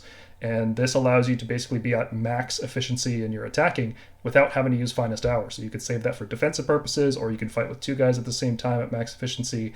Very, very strong artifacts, surprisingly, just given how focused the action economy is on this army. Yeah, I really like this. I've tossed it in a couple lists. What keeps me from using it or pinning it at a higher tier is I do tend to try to rotate my resources pretty well. I'm more inclined to Finest Hour offensively than defensively, and I like to write my list to confidently get a triumph for an extra 1 more +1 to wound. So I like this. It has a place in many lists, but I find other things catching my attention. Mm-hmm. B tier sounds about right then. Yeah, that makes sense. Okay. Arcane Tome. I want to know how much you value Arcane Tome. For either just for casting Mystic Shield or casting Flaming Weapon, or even something spicy like casting Endless Spells with it. What do you think about the Arcane Tome? I'm not a big Arcane Tome fan with this, just because I don't like dry casting. If you have something that you're going into that has a decent amount of spellcasters, then you can get shut down pretty easily. And so now I've just completely lost an entire artifact on a 500-point model that you could be getting other things out of. I've used it for things like the Horrorghast in the past to go ahead and make sure that I can get that out there. But at the same time, in a 5-game GT, I think there was maybe 2 games where the Horrorghast even helped me. The other 3 games, my Arcane Tome got shut down, or it just, I killed everything, so the Endless Spell didn't do much. It's helpful. I rarely lean into it, though. Mm-hmm. Do you think is there value from extra unbinds and dispelling? Because you're sitting at 35 wounds, and I honestly just most of the time ignore spells. The ones that are really going to be super detrimental, they're so pivotal to their success that they're really going to lean into that casting. Like Thankful's going to be on a +5 to cast, and Teclis is going to have 4 casts out of 10, and people are going to build for that. Zinch is going to build for that. And so you're really kind of throwing dice on a prayer to shut down one thing. Mm-hmm. Like we talked about before, you can do the heroic willpower to dry cast if you are really worried about something, or you want to dispel and end the spell, or something's in your way like that. I'm much more inclined to go different directions with my artifacts in this. Okay. If you had to give it a ranking, then what would you put it at for yourself personally? Myself personally, I'd say probably a B tier. It's very situational, depending on the direction my list's going. And it's all about the math too. If my list comes in at still in the 1800s in points, then I'm gonna try to find something useful. I'm gonna put an endless spell in there, and I'm gonna toss an arcane tome in there. If I can get to 1920, maybe to 1940 points, I'm just gonna kind of leave it, take a different artifact, and go ahead and ensure that I get that triumph. Mm-hmm. Yeah, because you could basically treat the triumph as once per game auto cast a +1 to wound. Yeah, exactly. This might have a little more play. We might see this more in with the new book because the amount of swings went down. Maybe you are looking for that extra flaming weapon +1 damage. That's a possibility that you could maybe look into. So maybe you'll start seeing some more popularity with it. It's just not my style. Mm-hmm. Cool. Seed of Rebirth. It's terrible. Rerolling the healing from Heroic Recovery. I don't know how often this army is going to use Heroic Recovery. Bravery 7's not reliable enough to heal with it. And rerolls can actually make it worse. So, like every other army we have reviewed, Seed of Rebirth, F tier, terrible, don't use it. And let's talk about the tribes. So the tribes, you have to pick a tribe, and your general has to be a Mega-Gargant, and depending on the tribe you pick, it has to be a certain kind of Mega-Gargant. So with the Stomper tribe, you guessed it, it's all about the Warstomper, and that's not a bad thing. Even though the Stomper may be the cheapest, he is certainly packed full of utility. So let's talk about the bonuses from picking this tribe. The general can issue a command to every Mancrusher for only 1 command point. So if you're running that MSU-style Mancrusher that you're thinking of, where you bring 3 little babies alongside your Megas, he can issue 1 command to all 3 of them at the same time. Awesome. There's also like really weird things you can do, like if you bring 3 mobs and a Warstomper, you can do super weird things like that. All out attack all 3 of them, all out defense all 3 of them. Really cool stuff. Besides that, though, Mancrushers, all these little guys you might be bringing anyway, now suddenly get a damage bonus. They get +1 damage against any unit with 10 to 19 models, and +2 damage against any unit with 20 or more models, which right now you don't see so much of that. You see some more of the latter, the former part. There's tons of 10 model units in the meta right now, and having a damage bonus on your little babies gives them way more tactical flexibility, especially in bounty hunters. Man, that's a deadly combo. Love that. The command ability from this is grab those rocks and chuck them. Mancrusher unit gains +1 attack to throwing rocks. And if you have a bunch of Mancrushers and your general is a Warstomper, well, you're now giving +1 attack to all of your Mancrushers, which is cool. They can't get +1 hit in the same turn as they do this through all out attack, but +1 attack is definitely worth more than +1 hit on average. Command traits. So if your general has to be a Warstomper, you have to think of these in the context of being a Warstomper. Inescapable Grip, you can re-roll both dice for hurled body. That's the attempt to kill and then the attempt to throw. Not a fan of this one, personally. It's way too swingy of an ability. Like, there is a battle tactic for it we'll talk about later, but no, there's so many other command traits. This one's really not good. And the other command trait you get access to is Eager for the Fight, which allows your general to charge 18 inches and roll 3 dice. This is really big if you take the Amber Bone, whatever, totem I think it's called. That's an awesome combo, and it gives the Stomper huge speed. Nothing else in the army can match this guy in speed, which is fan-friggin-tastic. In terms of artifacts, I know we alluded to these earlier when we looked at the Warscroll, but let's look at what makes them so good. First up, the Club of the First Oak. The Warstomper heals 1 every turn, which is nice. Like, it adds up. It can heal potentially 10 if you're taking damage right away. And while you have 25 damage suffered, you gain a 5-up ward, which stretches those last 10 to 15 wounds if you take Monstrously Tough. It stretches them out way further. A 5-up ward is plus 50% effective health, and it is a dice game, so it can sometimes be more than that. It can be really frustrating for people to get your Gargant down, and then he just starts becoming super tough all of a sudden. Because wounds are allocated 1 at a time, it's my understanding that how this ability works is as soon as you allocate the 25th wound, this ability kicks in. Does that sound right? Sounds right to me, yeah.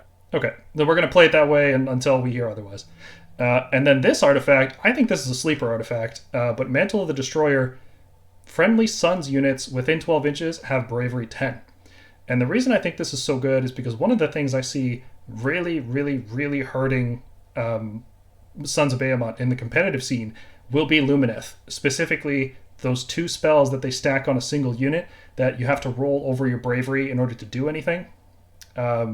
Those are going to really hurt this army. Because when you're bravery 7 and they reduce you down to 6, and you have to roll 2d6 twice under that, you're just not moving and you're not attacking, and man, it's so rough. So because this artifact exists and gives you a way easier matchup into Lumineth, which is going to be, I think it's one of the harder matchups given how they screen and debuff and do everything. I think this is nice. It helps in a crucial matchup that you're otherwise weak in. So you combine all these things together. The Mancrusher is doing bonus damage against hordes, like that helps with the Nighthaunt and Seraphon. It helps against Stormcast. Sometimes they like to reinforce units. The huge speed on the Warstomper, the fact that the Warstomper is just good now, and the potential to have Bravery 10 in case of a meta shift into more Lumineth. Yeah, I like this subfaction. I think it's A tier right now. Yeah, I'm a big fan of this. This is actually what I'm planning to use out of the gate. And I've got kind of a couple ideas of what I want to try and see how it goes for me. The command ability and the actual traits, both really good. I was actually really excited when they announced that they were going to do like an infantry-based GHB, and then we got bounty hunters that killed my thoughts of ruling the world with the Stomper tribe, even in the old book. But it's still really good. There's a lot of units that come in at 10 to 19 models, so you get that +1 damage. The command traits, I honestly don't care about them because I want the monstrously tough to pair with the Club of the First Oak. The Club of the First Oak reads, once you've taken 25 damage, you then get a 5-up ward. So essentially, your general will go down 25 wounds already. He's already taken a ton of damage, and you still have an entire Stonehorn left on the field when he hits 25 damage taken. You got 15 wounds, 5-up ward.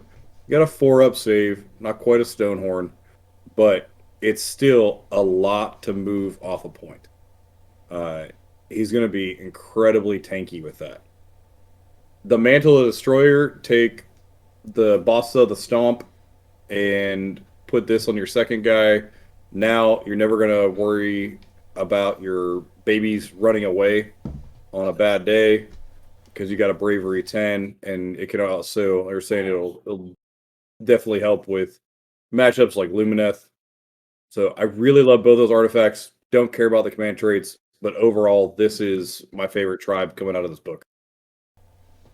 The Mancrusher damage bonus, that works on both shooting and melee, right? So if you're getting extra rock throws, then that bonus damage is going to stack up quite a bit. I believe that's correct. Yes. Wow. Yeah, that's nuts. When I looked at this before, I remember that the shooting got buffed by that, and then Bounty Hunter and this will buff your melee. Yeah, so you'll have potentially +3 damage per attack in melee with Mancrushers. All of a sudden, these guys are real threats that your opponent has to deal with. They can't just be, taken down at their leisure. They got to be dealt with. Yeah, the only downside to that is a lot of units are 10 models flat, so your shooting or your impact hits are going to knock them down below 10, so that will gimp your damage a little bit, but not complaining. It's a really good battle trait. Yeah. Now, I said I'll call it A tier right now, and I think it's because of the specific meta we're in. And I'm very curious to see where this goes in the next season, because this season, in theory, was supposed to be focused on hordes and infantry and things like that, but how it ended up being was the min-size infantry as much as possible. Big units are a liability. So I think this one could get better or worse. Like if we shift back into a monster meta, you've still got the Club of the First Oak here. You've still got the option to go for the speed. I think there's just it's got enough going on that I think it could survive in any meta. But I think the ranking I gave it is specific to the meta we're in right now. Yeah, that's fair. And what actually has me the most in love with this, and we'll visit it in a bit with lists, is the math. 450 points is probably the coziest point value for any Gargants slash the mobs when it comes to making the list that I want. Mm-hmm. Moving on, the Taker Tribe. This one allows Mancrushers to count as 15 models instead of 10, and for Mega-Gargants to count as 5 more. Specifically, it's worded this way because I believe Brodd's Might Ear and Right Ear is a little bit higher. So, yeah, every Mega-Gargant is 5 more. The command traits you get from it are very acquisitive, which allows your general to pick 2 different artifacts. We talked about this one. We talked about the Kraken-eaters. There's just a lot of flexibility you can have with this. You can take the extra calloused feet, and then you can take like a flaming weapon on top of that, or you can take all kinds of fun stuff. You can take double defensive artifacts if you wanted to go Amulet of Destiny plus Shield of Protectiness. Really, really cool combos that you can pull out with this one.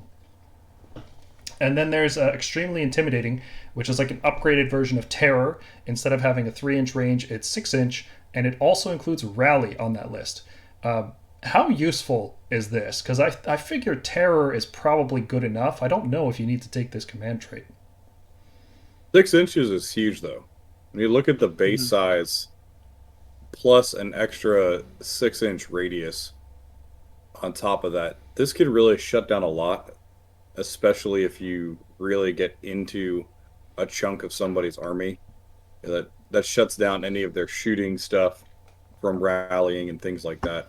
So this can be big. I really love that command trait. I'm in love with both these command traits. I think they're really great. But that's kind of where my love for this subfaction ends. See, I kind of like the next artifact here, the Walloping Tentacle.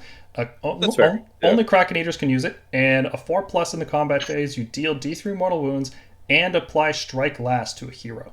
And what I like about this is it's every hero phase, offensively and defensively. You know, you get charged by a Mega-Gargant or Archaon comes into your face, and you just like slap them with a fish, and you say, no, you fight last.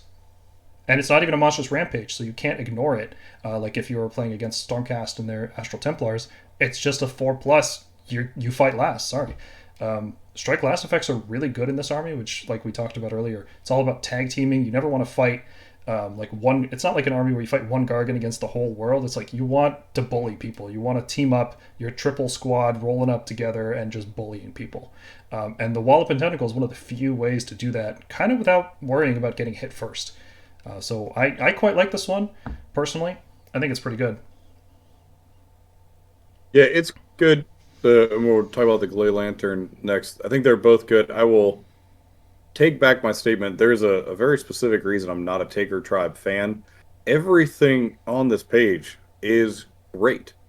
On paper, these are all really great things. It's just the things that you have to put them on, huh? Kind of. So, if I go to the Stomper Tribe, I can take a whole lot of babies and I can issue commands. I can also, they've got some really good artifacts that pair well with the general command traits, and the math adds up really neatly and really well. The Taker Tribe, I can only kick one objective a turn. So I'm paying this tax to be able to get this niche thing where I can kick objectives. But it's only one dude. So I don't want more than one Kraken-eater. He's not your enforcer. He's not your damage dealer. He's okay. He's your, middle of the road kind of guy, but he's not worth his points. I like my tribe to buff as many of my models as possible. So in this tribe, if I take a Warstomper, he's okay. Yeah, maybe give him an artifact. He's okay. The babies do no extra damage. They just count as more, which is good, but also not good at the same time. Well, right now, especially. Expert Conqueror is 15. Doesn't matter. If you have a squad of 10 guys that are Expert Conquerors, they count as 30. Like, counting as 15, exactly. You have to bring a mob at that point, and that's just too much resource allocation. Exactly. And then, I've said it before, I don't like the Gatebreaker outside the Breaker Tribe. So if I put him in the Taker Tribe, he only has 6 swings with his flail, 4s and 3s. Best he can do is 3s and 2s. He's not getting the job done that he's there for. He's there to be the enforcer and just go and deal damage. He's not going to do it nearly as reliably in this tribe. So everything on this page is really, really great. And I love all of it. If it was on a different model. Mm. Yeah, I feel that. So B tier seems good. Like it's good at buffing models. The problem is it's buffing models that aren't so great. Yeah. Yeah. They're good. They're not what I want, though. I've got better options. Mm-hmm. All right. Moving on to the Breaker tribe. Flat out gives you a +1 damage bonus. All your Mancrushers +1 damage if you're fighting units in garrisons or wholly on terrain. This one's a little more situational than the the Stomper tribe bonus, which was unit size. This one is any unit, but it just has to be in a garrison or on terrain. And if you're playing against Breaker tribe, you just don't go in terrain, right? So people just, and that's got tactical value. It forces people into different lanes. You can there's control aspects to it, like kind of like mind games sort of thing. But anytime you fight Caradron, best day of your life. Yeah, I've played a couple people, especially some of the new green up and coming Stormcast players that kind of make their way out to tournaments, like Mr. Jack here. And you have to, hey, why don't you scoot those liberators off that terrain piece before I kill them? Man, it got shady over here so fast. So the main thing from the Breaker tribes is the Fierce Loathings. Fierce Loathings are a +1 hit bonus for all your attacks for your Gatebreakers and Mancrushers, but only when you're targeting specific units. And this does work on melee and ranged, so their ranged attacks get buffed as well. So the first Loathing you can take is +1 hit against Hero or Wizard, which there's a lot of good targets for that, and if it's a Hero, you can help offset Lookout Sir, and then you can all-out attack through it and be at +1 overall, so that's good. +1 hit versus Totem or any unit with command models. I'd say this one's also really good because most stuff you're hitting in this game has command models of some kind. And then +1 hit versus War Machine or Monster. This one's less good because you can always just Titanic Duel, you can all-out attack. There's other ways to get +1 hit against monsters that don't really cost you a lot of resources, or at least in terms of opportunity cost for list building. So that one's okay. There's a command trait here where your general can pick 2 of these, so you could end up with like +1 hit against Hero, Wizard, Totem, Command, and then just like what are you excluding from that list, right? Like Cockatrice, I guess maybe. It's not a big deal to be not +1 hit against that. So Fierce Loathings, very strong mechanic in terms of resource allocation. Your command points go a lot further. You can save them for all-out defense a lot easier. Yeah, fantastic ability. Yeah, these are all great, and so I always go with idiots with flags. 1, it's funny. 2, most units are going to have a command model, and it's surprising how many totems are out there. Yeah, it's weird really stuff. Sad. Weird stuff is really, totems. Especially Deepkin. Deepkin, I think everything's a totem for some reason, which is really satisfying when you roll up to a table and you're like, oh, I'm here to kill totems. And they're like, everything's a totem. Everything. I think this is also like it's Fierce Loathings. This is that thing where you're playing your buddy in Garage Hammer, and he's like, "Oh man, I'm bringing 8 heroes to this narrative game." You're like, "This one." I just hate those heroes, man. Yeah, I don't like you. I don't like your heroes. I don't like your wizards. And you just get to like single out part of your buddy's army. So for the tactical choice, I like Idiots with Flags. For the flavor choice, you can just be that jerk that singles out your buddy's army. It's like, oh, you're bringing all war machines? I love stomping war machines. That's my favorite thing to do. This subfaction also gives you a command ability issued by your general specifically, so if he's dead, you can't do it anymore. And it allows one Mancrusher to charge 18 inches and roll 3d6. So this is obviously really good with a mob because you get 3 of those models in, but I can also see it for slingshotting single Mancrushers that just want to go somewhere and steal an objective while counting as 10 models, Good tactical flexibility, and since you're saving so many command points from all-out attack, this is totally fine. Yeah, this is really great way to just get somebody up and moving, or sacrifice that one poor Mancrusher to get in there and try to take out some of the shooting, or just see what he can do. Yeah. Hey, you buddy, your time's up. Like, it's very useful. It's got a lot of different clutch ways to use it, especially for the speed. The other command trait I mentioned extremely bitter already, but the other one is Seize Red, where if you're fighting something that is within defensible terrain or within wholly on terrain, like if it's near that kind of thing, basically garrison or terrain, same as the other one, you use your top bracket, which we talked about once per battle being able to fight at top bracket. How useful is it a situational, but potentially the whole game fight at top bracket? Is that any better? Not really, and it's not bad because a lot of tournaments have gone to the place where frontline gaming LVO type terrain setup where you have the two defensible, two impassable woods. You know, they're going to that format, which is really a great way to go. So you can set yourself up to be near one of those at all times. Do I want to use this? No. Yeah, even in the best case scenario where it's always active, I'd rather take another command trait. Yeah, exactly. Yeah.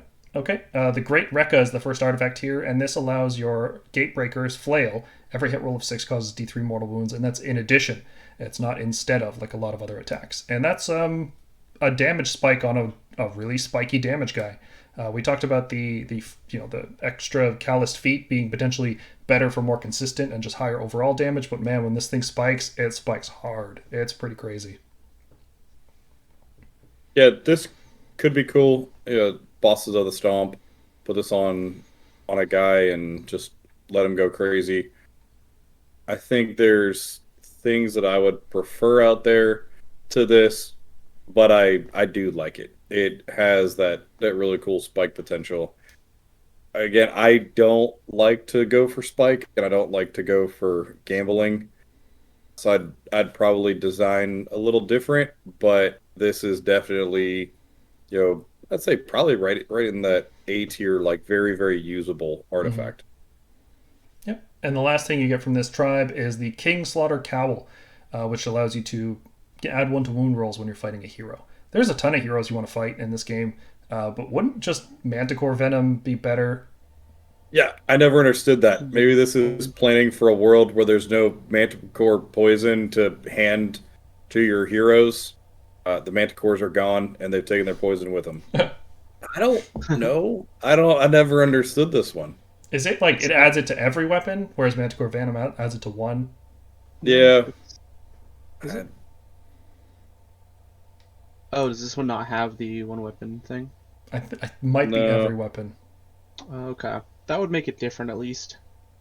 But even then, I'd rather buff the big weapon again all the time rather than because like you're gonna fight screens with this army sometimes. You just can't get around that. It's gonna happen, or things that aren't heroes, right? That you're gonna want to kill. So yeah, but overall, Breaker Tribe very very strong. Gatebreakers in particular in this tribe are really good because they become so efficient in terms of resource allocation, and that ramming speed, man, that'll win you games. That extra speed on a Mancrusher out of nowhere, baby Crusher just wins you the game.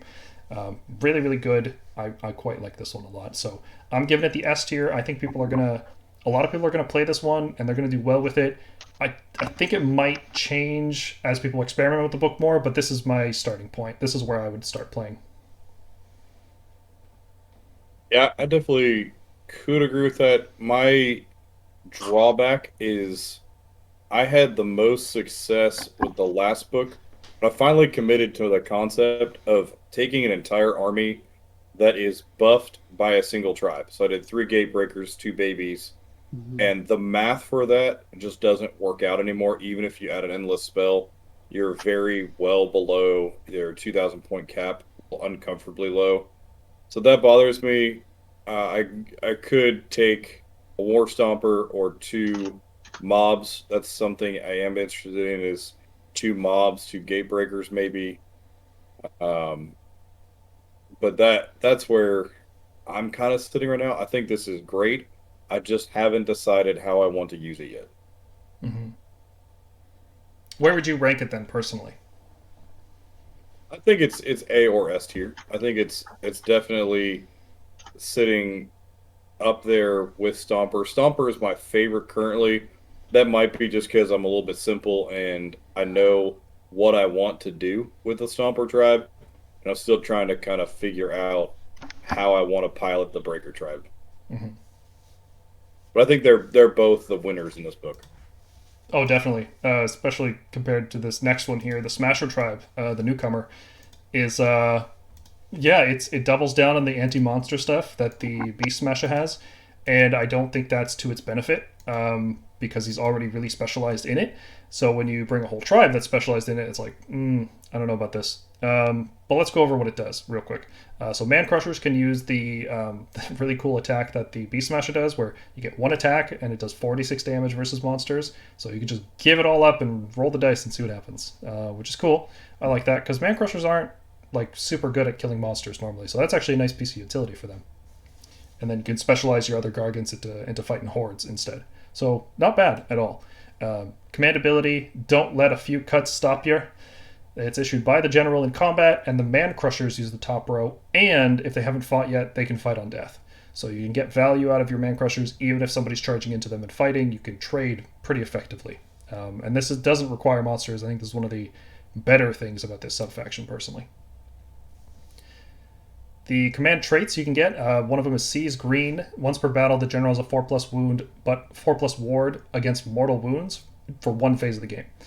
First time I read this, in fact, just before we started recording, I thought this was a 4+ ward, period, not just against mortals, and I was like, oh, yeah, that's really good. Even if it's once per battle, once per phase, a 4-up ward is excellent in an army like this, where you're trying to funnel damages into specific points at specific times.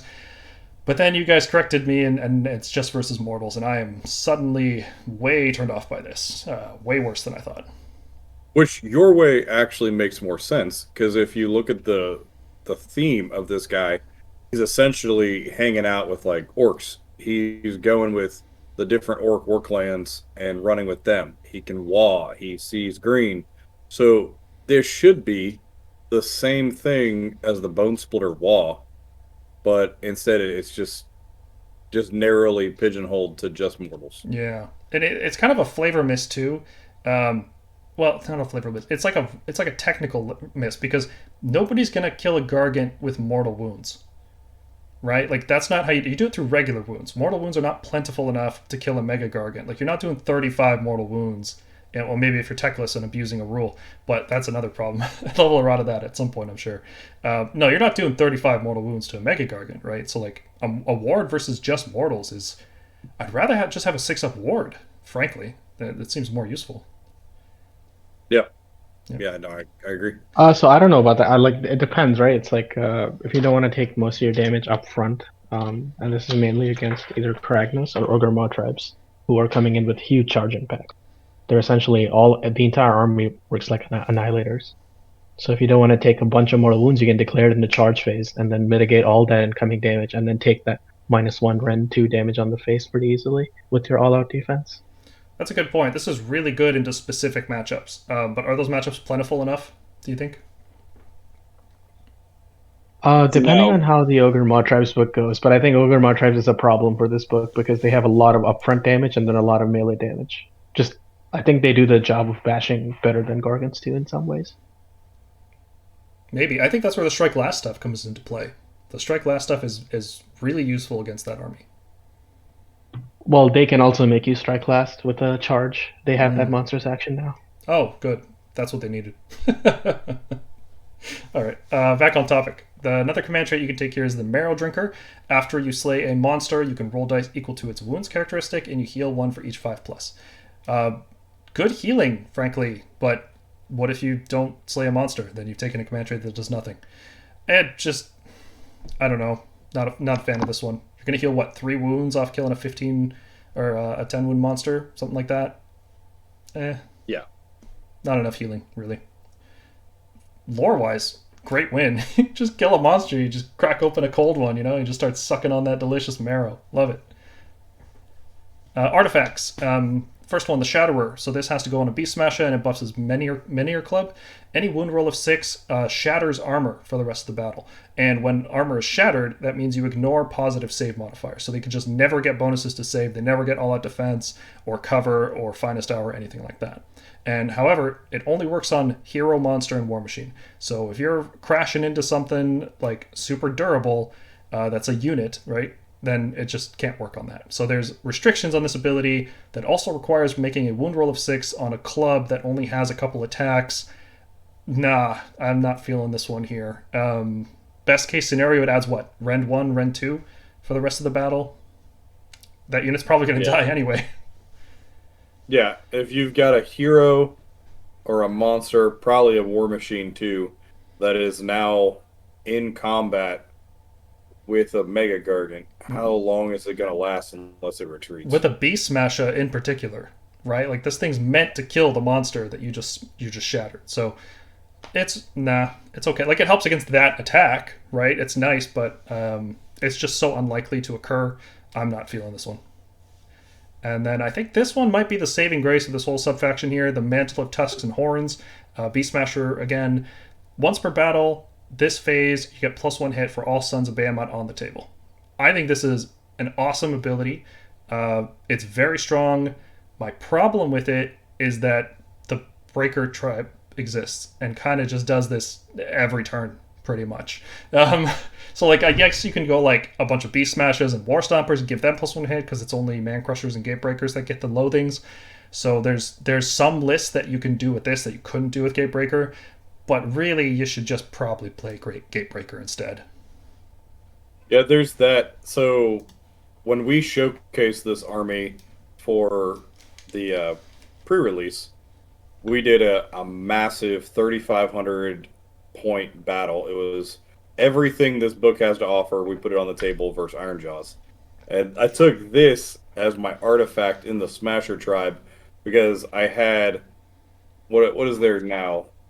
5 Mega-Gargants, 1 mob, and 2 babies. And for an entire phase, I get to be +1 to hit with 3,500 points, which is hilarious to watch everything crumble in front of you with that many points boosted. So, it's fun, it's cool. It's actually what's really cool about this is you're calling the wall for +1 to hit. So the thematics with this is really great. I love that the Smasher tribe is kind of like an Auric type tribe and goes along with like Ironjaws and Bone Splitters and stuff. But you have it overall ranked at a D tier. I can't really argue with that too much. I'd say it's a D tier for now. Oh yeah, if the meta shifts into a monster heavy meta, it could see play. It totally could. This could not only see play, this could be great. Just like I said, the Stomper tribe, if we actually saw like the massive like huge horde army meta that we thought we were going to see with this GHB, Stomper would have been amazing. If we go back to Monster Hammer, this could be amazing. Yeah, when I read through the subfactions and I read this, the first thing that I thought was this came out 1 GHB too late. Mm-hmm. Now, it's not likely we're going to go back into that previous GHB meta. I think they're going to shift it up even more, go some crazy way, maybe with like mounted units or something. So I doubt we're going to go back into a monster meta, but we could. Ogres could just force a monster meta to happen. Archaon could force a monster meta, you know? I don't think Nagash is going to get us there anymore. He's kind of not so great these days. But anything can happen. Currently not competitively viable, but maybe one day. Yeah, maybe 2023 is his year. He's looking for a glow up. Could be. And let's talk about allies, or ally, singular. The only thing you can bring in that's not in your book is the Krondspine. I know a lot of people are not so hot on the Krondspine ever since they reduced its point or increased its point cost to 480 in the recent battle scroll. But I think the Krondspine offers something that you can't get from the rest of the army. So I think everyone's familiar with it, but let's just quickly go over it. It's 480 points. It's a big dude. It's basically another Mega-Gargant, right? You can consider it that way. It's not, for obvious reasons. That's one of the downsides. Lacks the keywords, lacks synergy, but what it brings instead is really cool. So it is a heavy hitter and a monster, so you're not losing any rampages or anything. And unlike your Gargants, which can die to focused fire, this thing can't. It just straight up cannot die for at least 2 turns. Right? And if it ever eats an endless spell or kills a monster, it ranks up, and then your opponent has to spend another turn killing this thing, and then you're just really likely to win the game. Like, the amount of, somebody's got to crunch the stats on this, figure out, did the Krondspine eat something this game, and then see the win rate, and you're going to see, a huge spike. It's pretty nuts what happens. You can also move monsters into range of this guy, so like with your Colossal Slam. So if you have a Mega-Gargant charge in, and they've been super careful about staying out of Krondspine range, and your Mega-Gargant just charges in and whips something in range for the Krondspine to now attack, that's super fun. It has a 12-inch flying move, so it keeps up with Gargants easily. You can issue all-out attack to all units, or 3 units near it, which is really good. So you could potentially skip the Breaker Tribe, but retain your really good command point efficiency. You can also reroll run and charge in an aura around it, which is really nice when you have 3 different units that want to charge, and if one of them doesn't make it, you command point. The second one doesn't make it, you can't command point that one. So, it's pretty useful for that. And it also makes it so that enemies can't retreat, which is really, really good, because you're probably not going to be in range of this effect since you have such huge bases. You could just easily stay out of it. And, so limited impact on you, but huge impact on your opponent. If they can't retreat away from you, that's a very good thing. The Bonded Hero gets +1 to cast, so if you brought an Arcane Tome, here you go, +1 to cast. So that's all good. But the downsides, it doesn't have Gargant, Mega-Gargant, or Sons of Behemat, so there's no synergy in this army whatsoever. And that's a big deal, because a lot of what makes Gargants good now is the synergy. It's not just the Warscroll power anymore. And, so they nerfed it to 480. What do we think about this in a Sons of Behemat army?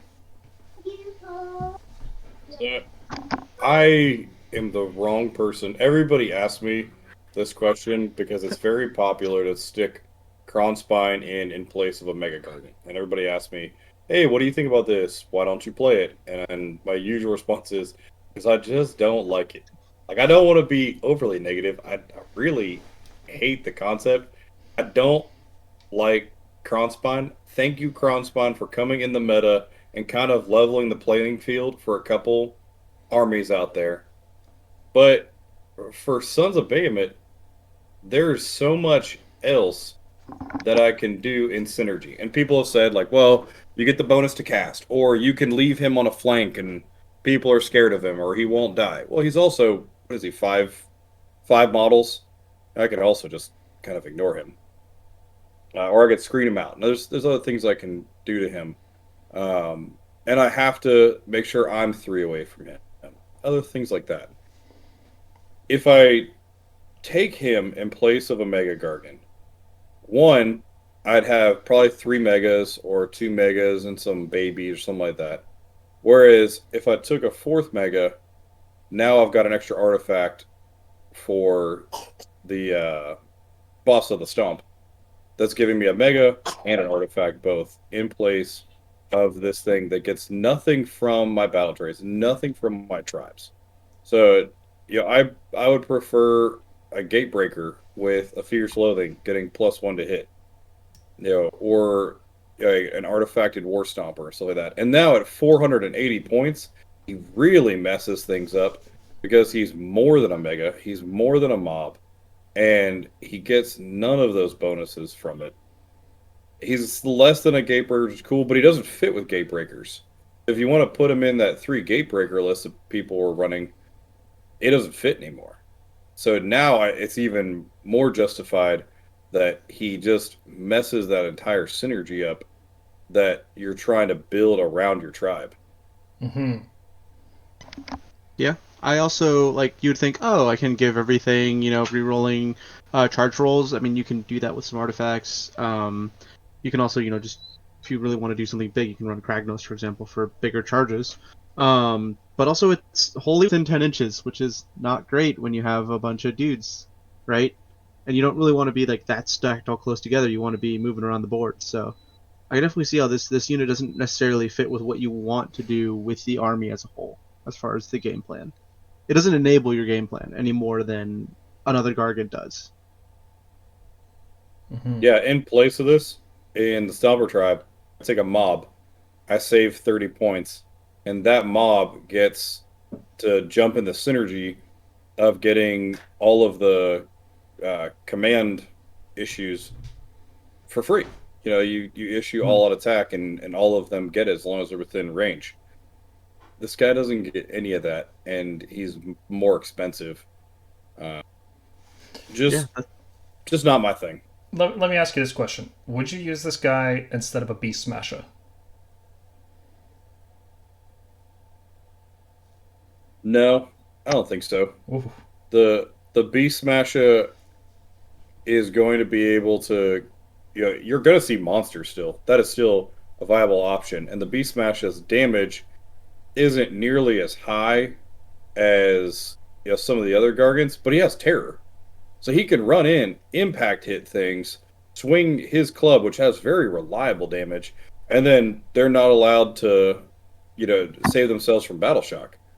Mm-hmm. This guy doesn't have this. This guy also prevents retreating. One of the greatest things you can do as a Gargant player with 35 wounds is retreat. Oh yeah, sure. I can just Gargant's retreating, yeah. But it's pretty easy for you to stay out of the aura because you have to be wholly within range. So anytime you want to be, you kind of have to position correctly to be in the range of it, but it's really easy not to be in it. Sure. Is he wholly within? Is his... Yes, it is. Is it? Okay. Yeah, so... I was going to say, the all-out attack is also wholly within, so it's not even that crazy for the hit bonuses. Like I said, you have to finagle to get wholly within 10, but staying out is easy for you. For your opponent, it's a lot harder. So I always, since this stupid thing came out, I always make it a center point of consideration when I'm list building on how am I going to deal with the Incarnate. Because the experience, I haven't played since it went up in points, but it was, as Bear knows, very prevalent in our local meta. And with Sons, the only time I could reasonably foresee me including a Krondspine would be in the Stomper tribe when I'm running a bunch of Mancrusher Gargants for the sole reason of intercepting an opponent's Krondspine and pinning it so that it doesn't just gobble up all the Mancrushers. And other than that, I don't see it. So there were some people that had some ideas for it, and we saw it a lot before the book out in different grand tournaments and stuff. And somebody went 5-0 with it, with the Gatebreaker Incarnate list. But it was very, very common to see that at like a 3-2, 2-3 kind of area of the meta. And so for all of the people that really stood up and said, vote for Krondspine, it never really sparked any type of joy that it was the way to go. Mm-hmm. Do you think I've overrated it then at B tier? Do you think it might be D tier where it's too expensive to use now? I think B tier is B to C is completely fair because somebody is going to find some pocket in their list where they can fit it. And it's going to make sense. Maybe I didn't even think to look at the math with the Stomper tribe list. Would it fit with, some mobs and some Warstompers? Like, do you have enough room for him too? Maybe that's an option. It's only 30 more points. I'm sure B to C works because somebody will find a use for him. I'm kind of glad to move on from that meta and hopefully see him not in 40% of lists out there. That's going to be a nice game to play. I'm looking forward to that. That's right. Yeah, for real. I swear I was running it just because other people were running it, and I swear I felt like I had to run it, right? Like, just to counterbalance. So annoying. Yeah. Man, I ran Bone Splitters for 2 tournaments, and it was with Krondspine, because I got talked into it, and I felt dirty. I felt like I had broken my own vows. I said, Krondspine, thank you for leveling the playing field, but I am not a Krondspine player, and then I did it anyway, so... I can't get too far up on that soapbox. No, I feel you. Section 3. We're talking about match play specifically now, although most of what we focus on is match play. This section is dedicated to stuff related only to match play. So we use a slightly different ranking system here because there's no opportunity cost with battle tactics. We kind of go a different direction. We say, well, S tier is something you will almost certainly score this every single game. A tier is like you'll usually score this in most of your games, and that scales down to F tier, which is like you'll almost never score it. It's usually really difficult or just not applicable to your army. So let's take a look at the Season 1 grand strategies. First up is No Place for the Weak, which requires destroying all enemy battle line units from your opponent's starting army. And you probably want to kill all their battle line anyway because they're veterans and they're contesting proving grounds. But with limited range power in a Sons of Behemat army, this might be trickier than in some other armies, like, for example, Stormcast or Lumineth that can pinpoint target units off from 30 inches away. What do you guys think? A tier sound about right? It still seems pretty easy to do, but there might be some struggle with it. It's pretty easy-ish to do. My concern is when you get armies like Stormcast or something, especially early on and playing Sons of Behemat with the last grand strategies where it's like, your wizard survives. People just run things away from your giant bases. And people can run away from Gargants that when you have limited models, you need to really dump your resources into the objectives and killing like the things that are near there. If they send 100, 150 points off to the corner to deny you 3 points, that can swap the game over. Mm-hmm. So I'm a little hesitant on this one just because I've known the pain of what it's like to have to chase down that last set of Liberators or that, 3 Grots that didn't fail Battle Shock or whatever. Well, there's always a thing. Not anymore with Terror. Yeah. Well, on the other hand, this one's kind of hard to score against Gargants, right? Because everything's battle line, so you have to kill 2,000 points to score this against Gargants. So it's kind of like a secret hidden defense against the most commonly used grand strategy right now, I think. Yeah, absolutely. Yeah. Tame the land. You have to control, not contest. Control is checked at the end of the turn. All objectives wholly outside your territory. This could actually just be impossible based on the battle plan. There could actually not be an objective wholly outside your territory. So I have no idea why they printed this one. But let's say you're going into a scenario where the only time you'd ever pick this is if you see what battle plan you're playing ahead of time and you say, oh, this is the tournament pack. These are the 5 battle plans they're using. Every single one I can score Tame the Land. Cool. Even in that scenario, I still don't think this one's that easy to do because Gargants don't have tons of units, right? So you don't have like, oh, I'm going to chuck my 100-point Liberators on that objective over there. I'm going to ignore them for the rest of the battle, right? It's easy to do. You don't have any teleports. You can't retreat and charge. You can't retreat and fly, right? Like, so you got limited options on which objectives you want to contest.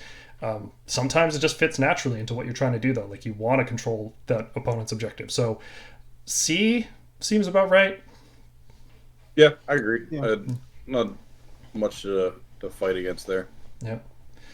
Defend what's ours and take what's theirs. We can kind of talk about these ones at the same time. Defend what's ours. It's it's no enemies wholly within your territory, so it varies a ton. It's definitely a battle plan dependent. If you know what battle plans your tournament is doing, it can be very easy to pick this in some armies. But I think with Gargants especially, it's a little rough, right? Like all it takes is one unit, just one, to get into your territory, and they can deny it.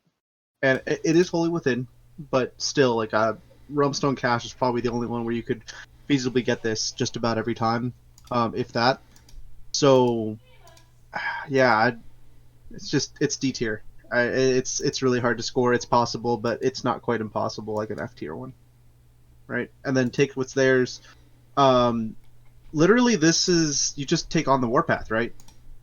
Wouldn't that just be the better option? Yeah. Because this one, you're not going to have more friendly units. You're an army that has 5 units ish, and you're not going to have more units than them in their own territory at the end of the game unless you table them.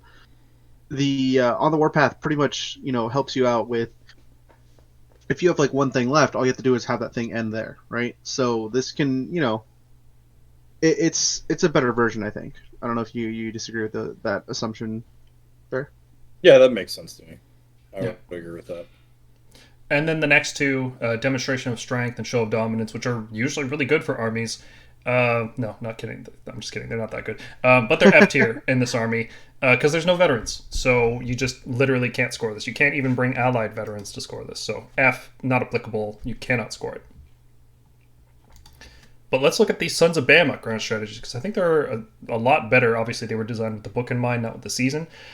First one here is Brodd's Revenge. You have to keep Brodd alive, and he has to use all 3 of the Power of Behemat prayers at least once. Personally, I don't think this one's very reliable. You have to keep Brodd alive, which you can't always guarantee. It's not really always up to you unless you want to keep him far back, in which case, why are you spending 580 points on that? Not a good use of points. It requires too many dice rolls, right? You have to roll 3+ at least 3 times that game before he dies, let's say, or before you just run out of time, right? If you fail it 3 times, you just lose your grand strategy. And let's say you may not necessarily want to use all 3 power Behemoth. Maybe you want to save it for a turn, and then the next turn you fail it, right? Or let's say you for some reason want to use Bless instead to get a 6-up ward. So there's situations where even if you could score it, you may not be able to because the game state requires something else. And the fact that he has to stay alive throughout it, not feeling this one in particular. It's not very good. Yeah, this is just a gamble game. Like there's no. It's called a grand strategy, but there's nothing strategic about it. You bring Brodd. Did you bring him? Yes. Check. Did you bring him and roll a bunch of 3-ups? Yeah. That's it. Just did you get lucky on your craps rolls? Make the land tremble. Any friendly unit ran or charged in every battle round. So I was a little skeptical on this one at first, but talking more about this like single Mancrusher play where one Mancrusher can just run around in circles all game long, holding backfield objectives, contributing absolutely nothing to combat, just not dying and running every turn. Yeah, grand strategy. Boom, secured. It's not bad, really. Running does give up shooting, and your charges can fail, so I think trying to do this with like a 4 Mega-Gargant squad, I might not do that. But if you're bringing a single baby for tactical purposes, this is a great reason to do it. So for that reason, I think B tier is appropriate. It's easy to score in certain scenarios if you build a list for it, but not every list can do it. Mm-hmm. Yeah, I agree. And it depends on how you build your list. I like my list to have that one dude. Because even so, if you run 4 megas, at some point you're gonna need to hold the Nidus path is the one I usually like my go-to. Or you're gonna, if you're playing Silk Steel Nest, you're gonna have to leave some things behind, and it's much less painful to leave a 150-point model behind, maybe even too far away to contribute anything other than just standing there. Well, now he gets you your grand strategy too. So this is my favorite, but it's also really plays into the type of lists I build. So I could also see where people would want to more use what's the next one on the warpath, just based on the list that they build. Yeah, like if you go 4 megas in a double war boss battalion, or whatever that battalion's called, bosses of the Stomp, I think, then you don't bring any Mancrushers, in which case you wouldn't really want to make the land tremble, because you don't want to be spending 500 points on a model just running back and forth. Yeah. On the warpath, though, seems really, really good. Every friendly unit is within enemy territory at the end of the game. So this is every unit that's on the battlefield, right? So if units died, it didn't matter where they died, as long as you have all of your surviving units in enemy territory. And it's not wholly within enemy territory, it's just within enemy territory. And I think that's what makes this one playable, because even if you get Realmstone Cache, at the end of the battle, you just retreat and go into their territory, and that's totally fine. I think the fact that battle plans of varying sizes isn't that big a deal for this one because it's not wholly within. Other battle tactics and grand strategies, that's a much harder stipulation. And Dan, you and I have a discussion to have here about the way this one's worded. You want to take that down?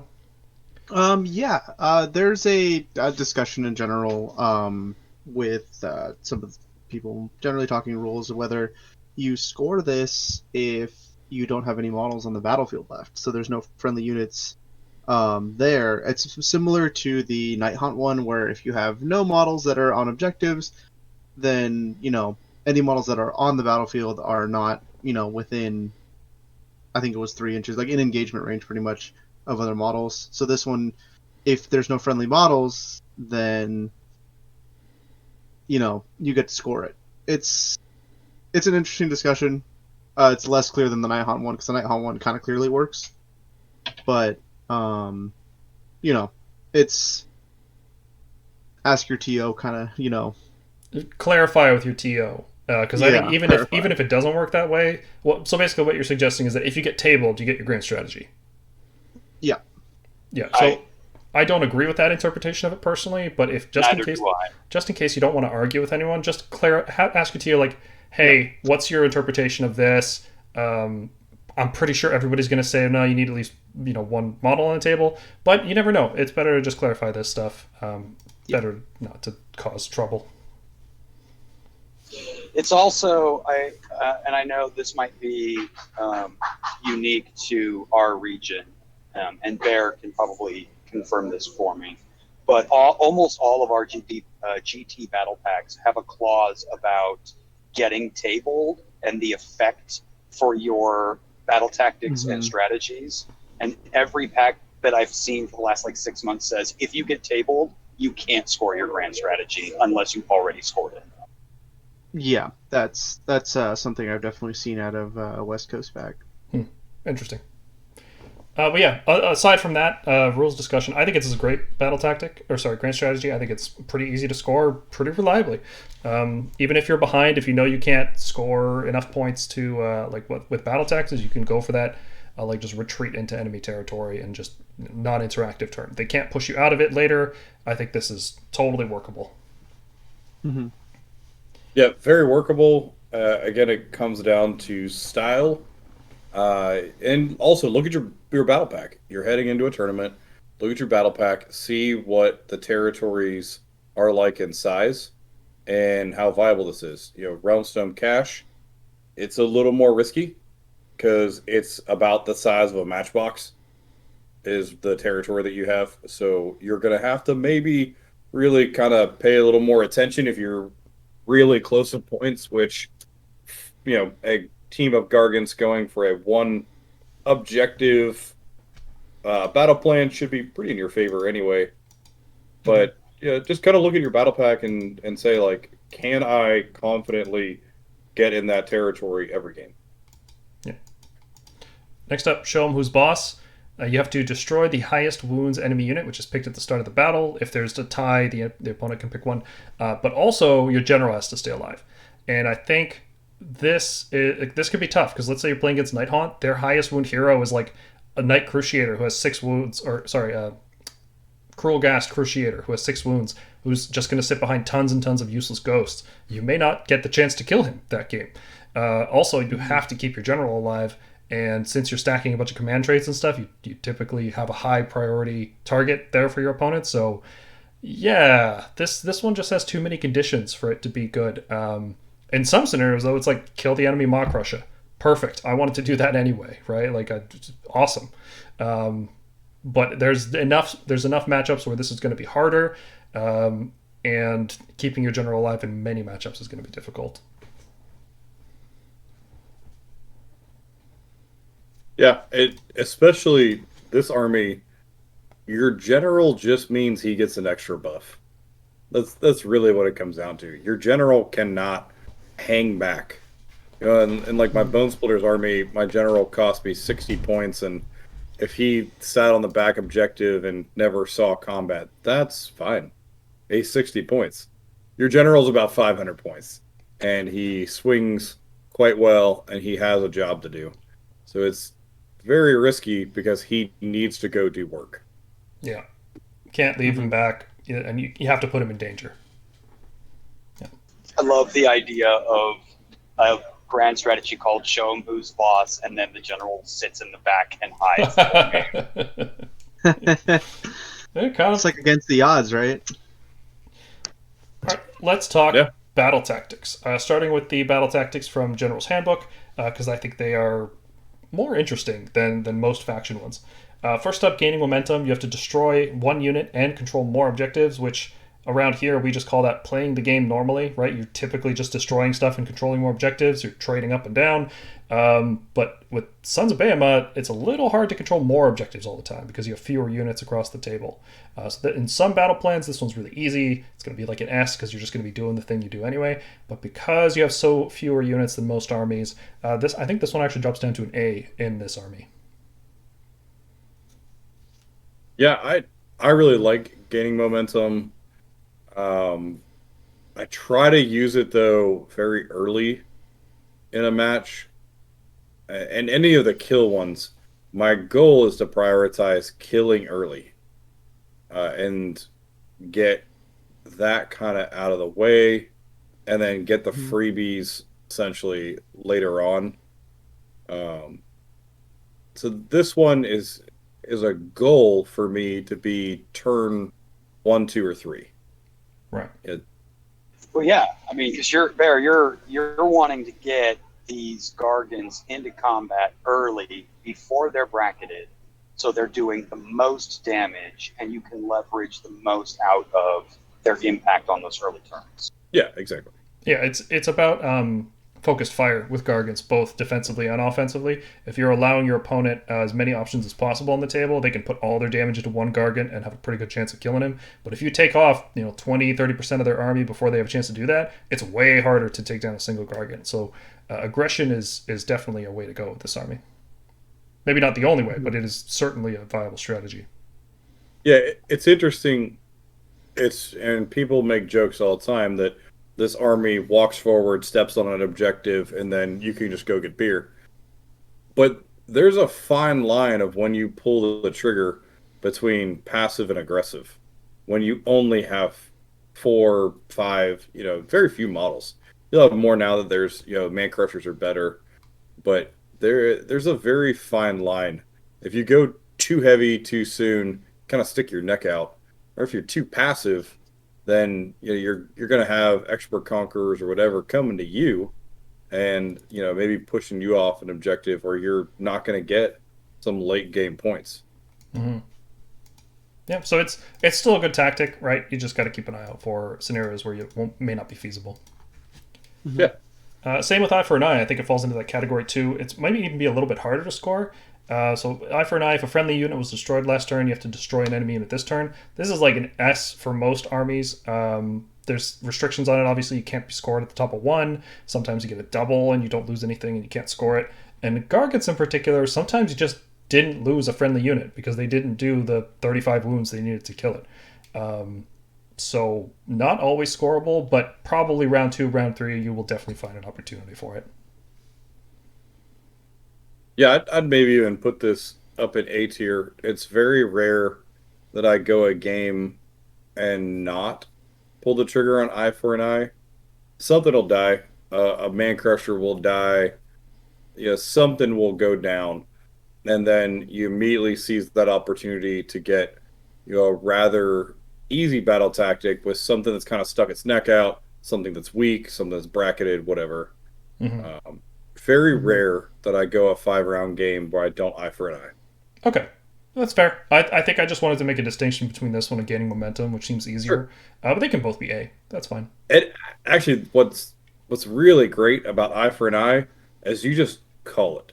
You don't have to call the unit. You don't have to call your friendly unit. Yep. It's just, I lost a baby. I'm going to kill something of yours. And it could be a 5-wound hero. It doesn't matter. Just throw rocks. Kill something. Yeah. Next up, Desecrate their lands. You have to control a terrain feature partially or wholly within enemy territory. I really like this one in a lot of armies I play because there's no dice rolls involved. Are you in range to move to it? And if there's no enemies near it, cool, you got it at some point during the game. Now, territory, of course, depends on the battle plan. It could be really small. This army might struggle with this one more than others because there's no flying, there's no teleports, super large bases. It can be difficult to get to that terrain, right? And that terrain, frankly, could just be in a useless spot where you don't want to be anywhere near it. It could be off an objective. It could be nowhere in a useful combat. So I think this one's about a B. Look for opportunities where you can score it, but if you don't score it in 5 rounds, there's other ones you can score instead. Yeah. It's a good one. It's nice to know that they clarified that, effects like that works. Effects like Mightier makes Mightier works with terrain, so that was kind of a convention thing. Little stuff. Yeah, I would definitely say that the fact that Gargants contest so well makes up for the fact that they don't have the movement shenanigans that can rapidly get you to that piece of terrain. So I feel like that kind of equates out. But just like you said, Paul, getting to it might be an issue. Mm-hmm. This one's mine. Your general has to destroy a unit with attacks. You're going to score this one at some point during the game. Maybe if it's your Mega-Gargant general, maybe you brought Brodd and he can always score it because he's a general. I think this one is scored in almost every game you're going to play because you want to be destroying stuff, and your general is just a fightier or tankier Mega-Gargant than your other ones. So yeah. Now, just keep in mind this has to be with attacks. It can't be with spells or abilities like Charge Mortal Wounds or Monstrous Rampages. Just keep that in mind for this tactic because you don't want to be like, oops, I stomped you at the wrong time and I lost my tactic. So correction, Brodd and Kragnos can't. Why is that? It has to be your general. The model The picks model to pick be should your be your general. general. Oh, Yeah. I thought it worked off War Masters this whole time. No. Okay, I'll take your guys' word for it. That's fine. Yeah. In that case, maybe bump down a tier just in case your general dies before he kills something, but probably not. Your general's probably going to kill something. Yeah. Head to head, you have to destroy a veteran with your own veteran. You don't have veterans, so Also, you create a GHB centered around veterans. You make a new book, and you give us no veterans. I have Thanks. I have a theory that the Sons of Behemat book was written before the General's Handbook. That is very fair. And I'm mostly being sarcastic and satirical. Yeah. I think we easily can play around with the fact that we have no veterans, and veterans are a liability anyway, so I'm happy with that. Outmuscle, here you go. Here's how they're a liability. Destroy a veteran standing on the proving ground. So, destroyed by any means. Charge mortals, throwing rocks, stomps, it doesn't matter. Now, there's situations for this, right? Your opponent may not have a veteran unit. It may not be on the proving ground. That may not be the thing you want to kill at that exact time. Like with Desecrate, just watch out for this one. Find opportunities for it. Don't overextend in order to do it, right? Like, don't throw away a 5-round game so that you can score out muscle on round 1 or 2. But watch for it. It can be the right play in the right time.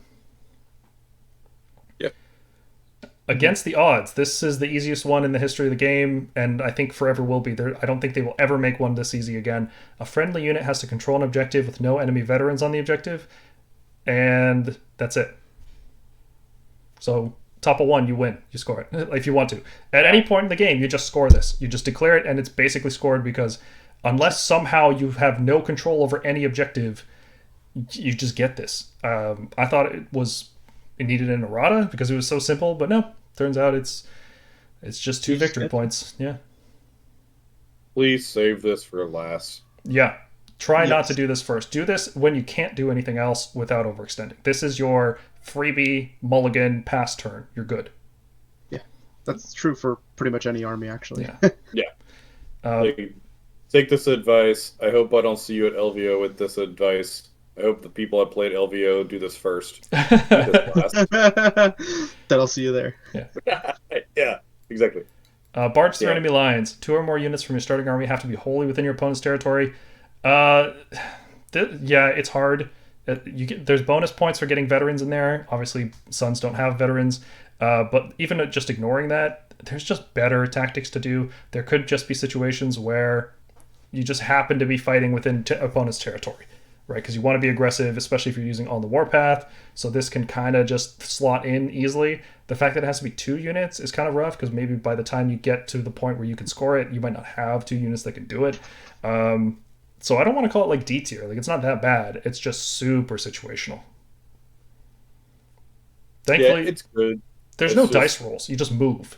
So yeah. You just step into the territory. So it's good. Somewhere middle of the game probably. You'd have to be kind of lucky to get it late in the game. Maybe even tabling somebody you could call that late in the game because you have so few models. Mm-hmm. So few units is a better way to describe it. Same thing in your army. yeah. So just keep an eye out for it to be plausible, but it's not the easiest to do. Yeah. And the Sons of Behemat tactics. I really like this first one here. That's mine. You have to pick an objective not in your territory and kick it wholly within your territory. Yeah, it's fun. If for some reason you brought a Kraken-eater, this is an A. If you didn't bring a Kraken-eater, it's an F. So I'm just looking at the scenario where you brought one. Maybe you even consider maybe I will bring a Kraken-eater just because I know the battle plans and I can score this on every single one. It's worth 2 victory points in that case, and that might be enough to tip you over the edge to bring a Kraken-eater. Yeah, so this one, all of these unique ones, I'm gonna say it once, and it applies to all of them.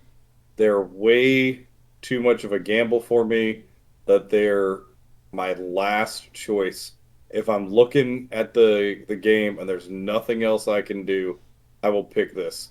Yeah. Because I will botch that 2d6 roll. I'll botch the Wrecking Crew. I'll botch the Man Skittles. It's happened to me even when it's like last ditch, desperate effort. I need a battle tactic. I failed it and been so mad at that one dice that failed me. Yeah. Wrecking Crew, you have to demolish an enemy faction terrain. It has to be enemy faction terrain. It can't just be any terrain. Some armies just don't have that, or they won't let you near it. I think really the only way to do this is Kragnos just like breaks stuff every time he screams, right? So like I think this is the only way to do it reliably, so you have more dice rolls at it instead of just relying on the monstrous rampage. I think that's about the only way I would ever score this. So that's enough to get a C in my book. Just the Gatebreaker does it on a 2-up instead of a 3-up. The Mancrushers have a thing where they can break it on like a 6-up +1 per model in the unit, something like that, something crazy. But yeah, so it's a 2-up, so you have a 16% chance of just failing it on dumb luck. Yeah. And I hate it. Yeah, I'm not a fan. When that happens. The less dice rolls and victory point acquisition, the better, in my opinion. Yeah. Yeah, I think that this would have really benefited from pick an enemy faction terrain, score this battle tactic if you use the Smash to Rebel. Maybe, yeah. Because then you have to get to it, but then you're not reliant on that dice roll. It's odd that we have some battle tactics that are so much more difficult and random and others that are so reliable and simple. Disparity between it doesn't make any sense to me. Like if all the tactics were dice rolls, sure, you know, but like if you can if you can edge them towards being as reliable as possible. I kind of don't like the game in a state where everybody scores battle tactics every round. Maybe we move to more difficult ones. That's another discussion for another time. But I don't want them to just be dice rolls, because then you're just that's not good either. Man Skittles, your Warstomper used his hurled body ability, and it did mortal wounds to an enemy battle line unit. So there's way too many dice rolls for this. The only reason I don't rank it as F tier is because Warstompers are going to be pretty common. They seem really good, and maybe sometimes in a blue moon you'll take the one that lets you re-roll hurled body just to make this more reliable. But even then, it's still not great. Way too many dice rolls. Yep, same opinion applies. Fury of the Titans, you have to carry out all 3 unique monstrous rampages in that turn. And I'm going to assume that carrying out means you just pick the rampage. It doesn't mean you make the successful 3+ roll. Because if that's the case, this is garbage. You'd never use it. But to do this, there's kind of a few stipulations. First off, you need 3 Mega-Gargants. And you need to have targets in range for that, which means you need a monster in range for 2 of them because they require a monster. May not always be the case, right? You may not have a wounds 1 or 2 enemy. So if you can score it, if you're fighting against an army that happens to have wound 1 enemies and monsters, cool. But how often does that happen? Probably not very often. No, enough. Splat. Destroy a hero with thrown rocks, hurled debris, or hurled boulder. In theory, this is really good because you want to be whipping rocks at nerds anyway. Those little tiny wizard nerds that are hiding out back, you just throw rocks at them until they die. But it's way too random. Small heroes have Lookout Sir. Sometimes you face armies that only have big heroes. Like you face another Gargant army, you're not scoring this, right? Because you can't soften them up and then finish them with the rocks. So, yeah, not very good. Colossal Violence. Mega-Gargant uses Titanic Duel and destroys that monster with attacks. In the situations where you're going to be fighting a monster, cool, use it. Kill the monster. Right? You're going to be using Titanic Duel anyway, might as well. So let's look at some tips for playing Sons of Behemat and building your lists. First off, consider that Mega-Gargants count as 20 or 25 models, depending on how you built your list, but 10 models and Expert Conquerors count as more. So you can't do this thing that people were doing in 2nd edition where you just tap a toe on an objective and then no matter how many models your opponent piled on, pretty much you kept it. You have to engage with them. So don't leave room for your opponent to walk onto objectives. If you know they have Expert Conquerors, don't allow them to just tap a toe on it. Make sure they have to charge into range on it. And you will often wipe out these smaller Expert Conqueror units in combat pretty easily before they have a chance to take the objective from you. Another big thing with this army is managing your limited +1 save effects. Finest Hour is pretty big for this. Mystic Shield, if you have an Arcane Tome, All Out Defense, all of these stacked together can give you +3 to save, which means your Mega-Gargant can be 3+, ignoring Rent 2. I think that's pretty big. Just kind of think of it like you're playing 40k and you have that stratagem on Imperial Knights that like rotates your shield to give you an invuln in a certain part of the game. That's pretty much what you're trying to do here, is mitigate that damage in that way. Not all lists will have an Arcane Tome, but Mystic Shield is probably one of the main reasons to run an Arcane Tome, I think. All that defense can get disabled, so just watch out for that. But yeah, managing your Finest Hour defensively and offensively, I think, is a key to success. Yeah, it's definitely one of the most important things, because the Finest Hour, the way you play Gargants is presenting them with the option of what to kill. For most armies, especially melee armies, they can be very limited in what they can access. So Finest Hour is definitely the most important thing to manage. It's once per game, but that +1 to wound can be really big. If you're touching base with the monster that you charged and the unit that's next to it, you can then put the other monster behind you, and because you're touching base with the unit that's next to the monster that was there, you can elect to pile from that unit. So you can elect to be closer to that unit. And since you're piling in, 3 inches away, it's a full 3 inches, you can go ahead and leave combat, because you're putting the enemy model within a half inch, but not like base to base necessarily. So you can put it at the full half inch, any amount of space in between, and then pile 3 inches, and you'll go ahead and be out of combat with that monster, which is super awesome. Taking monster off objective in case that was you had, I don't know how many, several monsters or several models on an objective. They had a 15 model unit next to a monster, and they were holding it, and you were just evening out. You take that monster off, boom, you got objective, even if you don't kill anything for whatever reason. So that can be really important. And then probably my favorite thing, because of the fun interactions of rules, is instantly killing Marathi if your Gargant is wholly on terrain. This could get changed potentially. There is an FAQ that governs this kind of thing. There's 2 instances of it. One of them is the actual FAQ itself. The other one is Brass Orb from Skaven, has a similar effect. So if you can't, you can always pick something up, but if you can't set it back down, it's just considered destroyed. It's gone, right? It's considered destroyed by that FAQ. This can also happen with Nidus paths. Ironically, you can take your model off of the field, and if there's nowhere to put it because there's a model within 9 inches, you can just kill your own model. But it's neither here nor there. But yes, this is legal by the rules as it is. There's only one rule in the game, which is Mirror Dance from Doc, that stops this kind of thing. It specifically says if they cannot be placed somewhere, return them back. So it's possible that this wording gets introduced if they see that this is too easy to do. It's definitely possible. Yep. It's important to note that Gargants have shooting, but it's very limited shooting. It's a valuable resource, just like your charge mortal wounds. You can use your limited shooting to just snipe out smaller heroes. Like, for example, Gatebreaker, it's accurate. It's on 3s, 2s, Rend 3, but it's only 4 damage. So 4 damage is not going to kill most heroes in the game. Even some of the beefier heroes are 9 wounds. You just will not kill them, period. So try to focus your fire, throw a bunch of rocks at them from Mancrushers to try to finish them off. And if that doesn't work, maybe consider putting in some charge mortals on that as well, and then just fighting something else. These are all resources that you have to use because your combat damage itself isn't the best, right? Like Gargants, if they just have combat phase over and over and over, they're not going to do that much damage. We're talking like somewhere around 30 damage for 500 points is not super impressive. And because of that, you want to make sure you don't get stuck in bad combats, especially because you can't retreat and charge. If you're just sitting there in the combat phase constantly, not getting charge mortal wounds, not taking advantage of shooting out of that combat, then you're in a bad position. You don't want to get stuck fighting tar pits. You don't want to fight 60 zombies. You don't want to fight, super save stacked Storm Drake Guard, for example. You don't want to fight these things. And also keep in mind that Longshanks only works on normal moves, not charges or pile-ins. So even sometimes fighting isn't the best strategy. Sometimes you just retreat. Sometimes you just sit on the edge of objectives. Sometimes you just conserve your power for another turn when you will need it.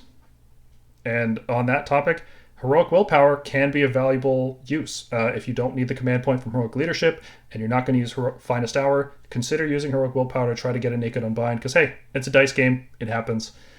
Sometimes you cancel out a key spell, and it didn't cost you much. Alright, let's talk about lists. These are the shortest lists we've ever featured on the Stormkeep. Just like in terms of text, there's like 4 lines, but 145 wounds still somehow. Dan, take us away with this list. This one was your submission, right? These are actually all from Bear. Oh, okay. Sorry, I thought you put one in too. No. We had talked about a couple lists, but I think a lot of it's really kind of subjective on each person. It's weird how Gargant, you would think with only 7 possible units that you could put in, that there wouldn't be too much I guess changes between lists. But it's surprising how much there is. But anyways, this one's called Takin the Land. As you can see, it is Taker Tribe. It is a very guaranteed, or not very guaranteed, but a very easy points value of 1970. So you're getting that Triumph of Inspired easily. You got 4 drops because you're going 4 megas, so 4 models. With this, Paul pointed out only 145 wounds only. Going for Make the Land Tremble as Bear let us know earlier. That's kind of his default. So we got a Kraken-eater with very acquisitive, and what that allows him to do is, of course, to take the extra artifacts here. So we got extra Callous Feet for some consistent damage, like we talked about. It's got a really neat effect. I almost like earlier liked it more than the Great Rekka. And we got Walloping Tentacle for the extra utility of giving Fight Last out. That's paired along with Boss of the Stomp for King Brodd, and that Boss of the Stomp bonus artifact actually goes to the next 2 units in the other Boss of the Stomp battalion, the Warstompers plural. We got one with Glowy Shield of Protectiveness, so that one can definitely be one that takes a lot of the brunt. Maybe you put that forward first turn. Of course, Bear can elaborate. And then you've got the Warstomper with Amberbone Totem. Again, that one's more of a speed artifact, so that one lets you run and charge, so that can be important for general speediness. I was gonna say mobility, but we're watching ourselves. But yeah, this is a really cool list. I thought that was a neat way to use the Kraken-eater, make him very he's fight focused, right? So you went for consistency with fighting with the extra Callous Feet, and for Wallop and Tentacle, so he's kind of your main guy you're going to be putting into the fray, I assume here, Bear? Yeah, he's kind of your enforcer. So you've got King Brodd that's going to buff everybody, and he's not, we said earlier, he's not a complete slouch in combat. So he's going to pull his weight for his points and get in combat when he needs to. The Kraken-eater is going to be your enforcer. He's going to get the most damage, and he's also going to be able to go in on specific targets and make them fight last. Hopefully, it's still a roll. And then your Warstompers, one of them you can start throwing him into chaff and really kind of help with that weight of dice that chaff is going to do into him. Start throwing him into units and things that have a lower rend and stuff.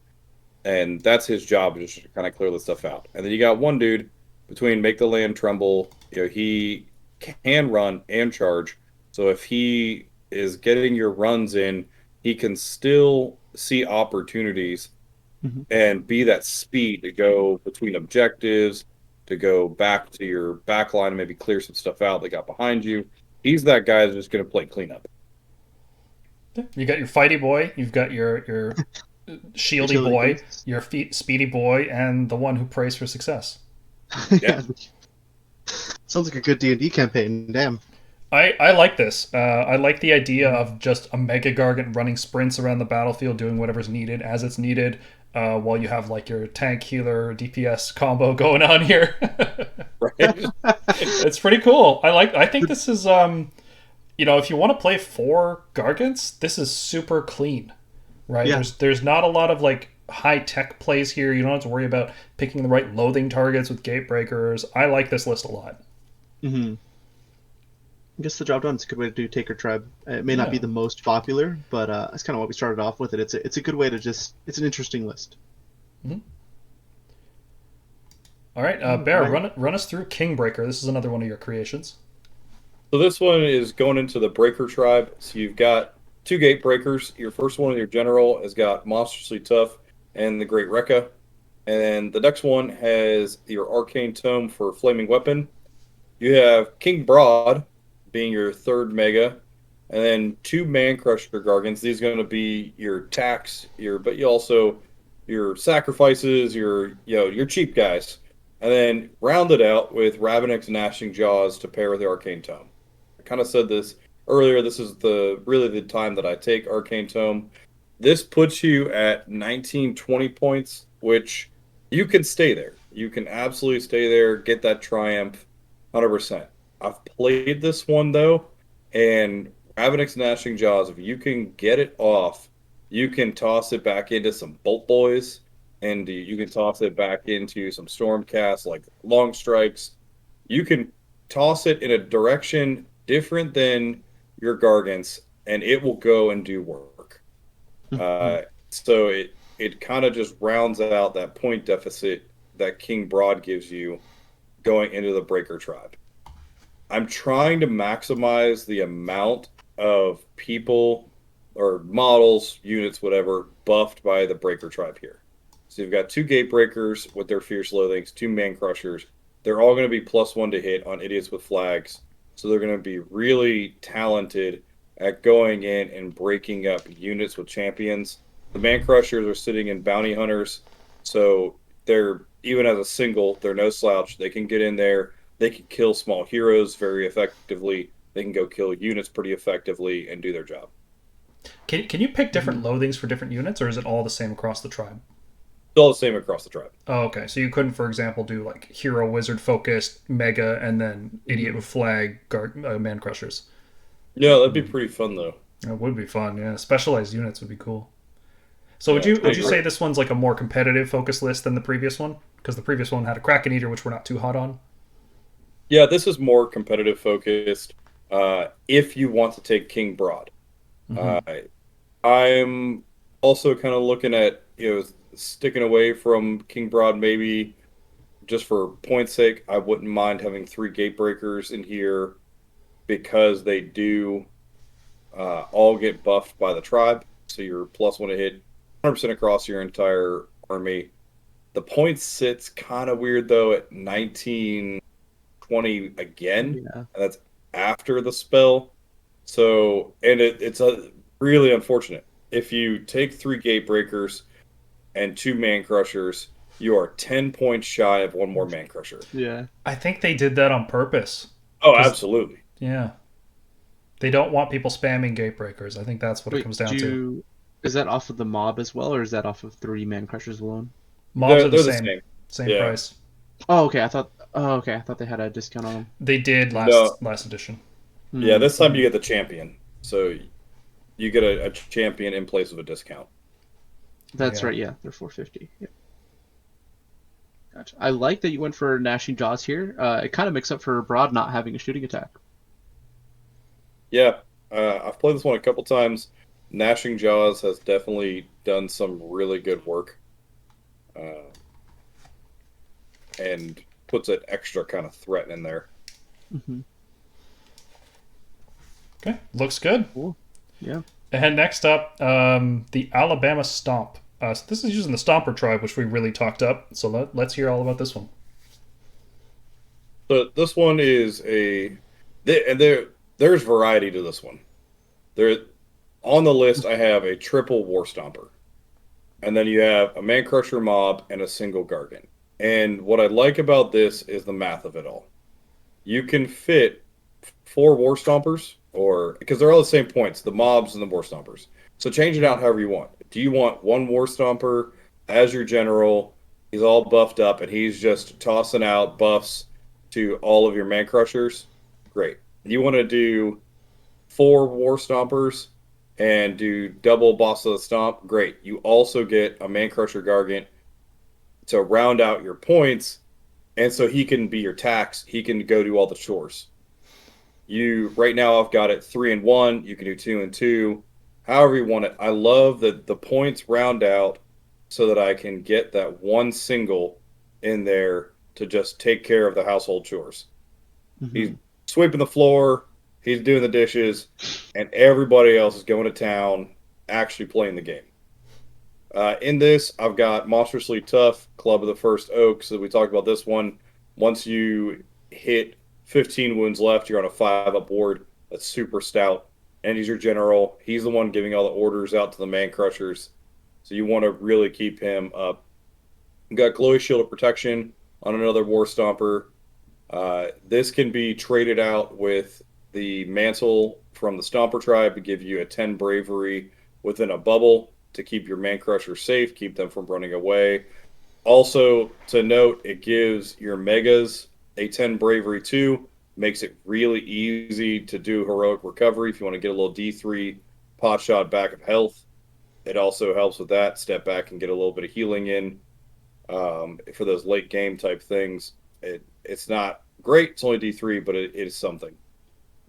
So this is kind of the way I'm leaning. It has a lot of wounds, and you can kind of mix and match your mobs and your megas however you see fit with battalions and everything else.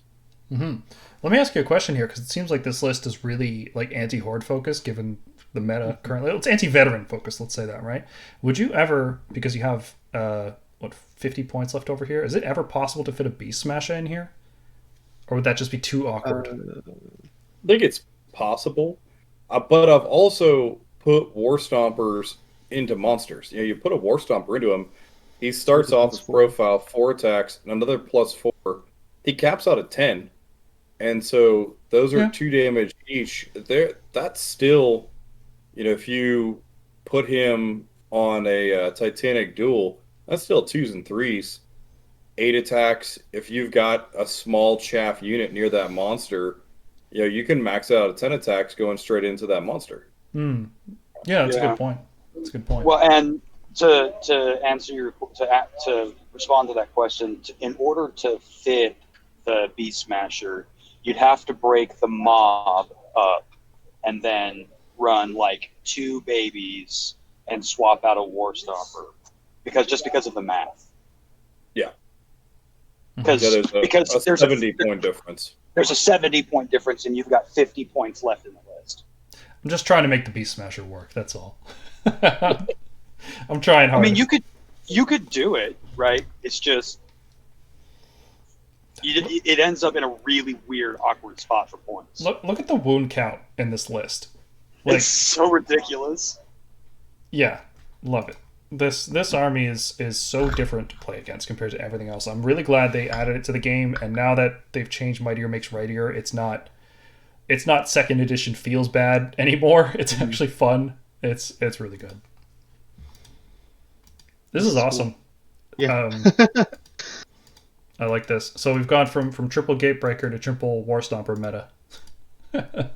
Yeah, and now that Kronspine's got up in points, I'm really tempted to go for a 2-2, 2 mobs, 2 stompers, because the mobs will get all of those command abilities.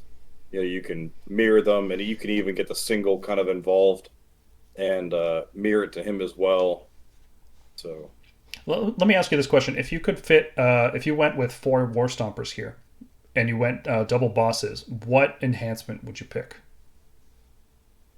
Yeah, that's a tough one. There's a few good ones. I think I wouldn't need the mantle at that point. It might help against Lumineth, but that's about it. Yeah, if you don't have the mob, it's kind of situational. Yeah. Arcane Tome is tempting at that point. Oh yeah, these guys with Flaming Weapon are great. Yeah, that's because there's a lot of attacks. That's a really good way to go. I probably have to go kind of just dig back to the generic ones and see like what sticks out. The other one that ignores -1 rend is tempting because then you can, well, we got that in here. It's the Glowy Shield.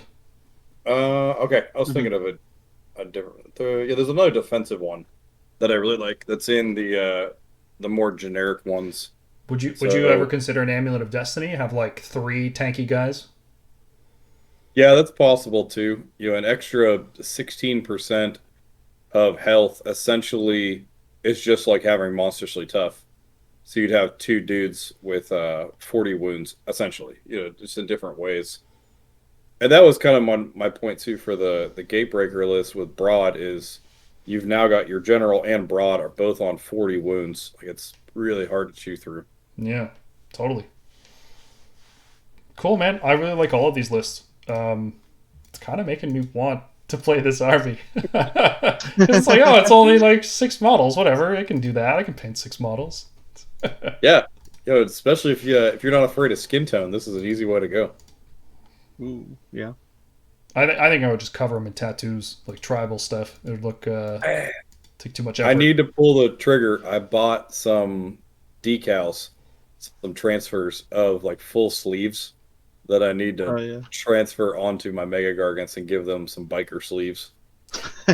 Sick. Love that. All right, so let's do a quick summary here before we get into our final slide.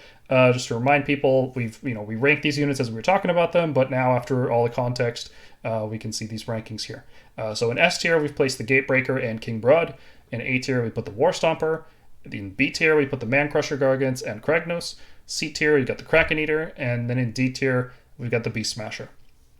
So in terms of viable units, which is whatever we call C tier or higher, it's viable and competitive play. That's 7 out of 8 units, 88%. Really, really good here. Games Workshop has done a phenomenal job with the internal balance on this book. Very few books reach over 80%, which is our criteria for this kind of thing. And then Subfactions, 3 out of the 4, 75%. Very good. It could have been 4 out of 4, I think, and it certainly could be, right? If the meta shifts, the Beast Smasher and his tribe suddenly get better, and then all of a sudden everything's viable. So it's all just one meta shift away from everything being good. As it stands, excellent book, great internal balance. I think they've really nailed it in terms of flavor, in terms of fun to play against. Probably even balance. It feels like it's not too oppressive in any direction. It's not too strong, but it's not too weak either. So I think this is a phenomenal book overall. Like most armies, you're going to have good matchups and bad matchups. Sometimes it is paper, rock, scissors. And there are some things still out there in the meta that going into a Gargant army, it's still just a bad paper, rock, scissors match for you. And on the flip side, there's things that I run into playing Gargants that as soon as I see the list, I was like, man, this is a really bad match for me. That's just kind of part of the fun, of getting paired in GTs and everything else. It is what it is. This isn't the feel bad DPS check that most of the meta can't reach. It's nothing like that. It does take somebody to actually pilot it and to actually get the wins. Yeah, despite all appearances, this is not a brainless army in a tournament scene. You have to really consider all your resources, how you're applying your damage, how you're allowing your opponent to apply damage. You can't just. This is not an Iron Jaws move forward, hit stuff in the middle of the board kind of army.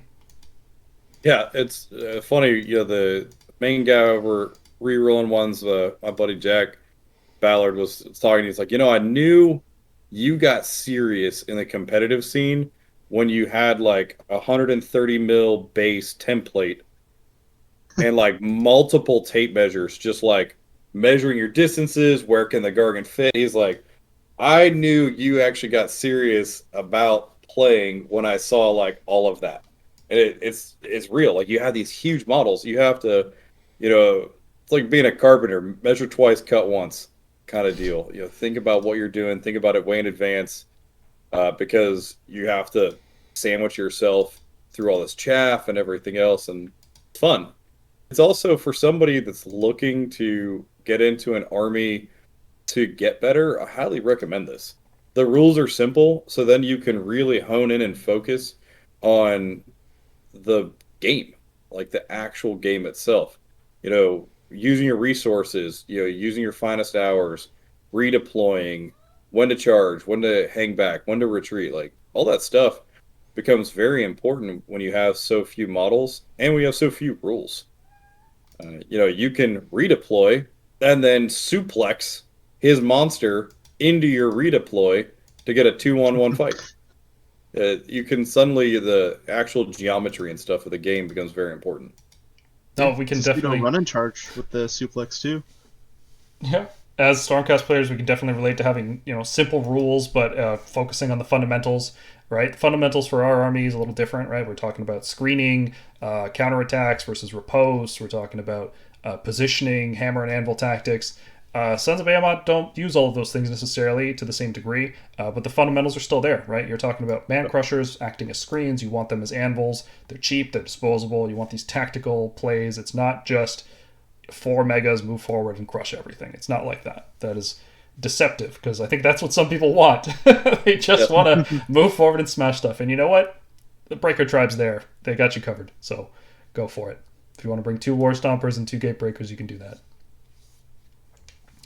So let's round off our Battletome review here, talking strengths and weaknesses and trying to give some kind of rating to the faction externally, right? We talked all about internal balance. Now let's talk external balance. So Sons of Behemat strengths, and Bear, please chime in if you feel like I said anything incorrect in this list. Please correct me. You're the expert, so we want to know. First off, huge wound count, and there are ways to stack save bonuses here. Yeah, those two things go really well together. You can pinpoint defense, which is a useful thing. We know this as Stormcast players because we have Stormdrake Guard and similar units that can just put a lot of defense in one part of the board, and that can be really tough for your opponent to deal with. We do it through Stormdrakes, who are more expensive and don't have as many wounds per point, but 35 wounds on the 3-up is pretty similar to what we're dealing with. Yeah. Every unit in the army can use monstrous rampages, and because there's unique rampages, you're not going to run out of them, right? You're going to have tons of fun using rampages, knowing when to use them, which one to pick, comboing them in particular ways. Really, really satisfying. They are excellent anti-monster. I think this is surprising. I wasn't expecting it, but Sons of Behemat are actually really good at killing monsters. You'd think a big, tall army like that would be good at crushing small hordes, but it turns out they're good at crushing hordes, but they're even better at crushing monsters. They have so many abilities that are specifically dedicated to that. If we ever shift back into a monster meta, these guys are going to be the anti-monster meta. Mm-hmm. They have tons of customization and flexibility for Mega-Gargants. Stuff like Kraken-eaters taking 2 different artifacts instead of a command trait. There's just lots of things you can do deceptively, considering they did so much with only 8 Warscrolls. I'm really impressed by that, and I think that plays into their strengths. They're going to be strong in the competitive scene because you see Sons of Behemat as your opponent, you have no idea what they're doing.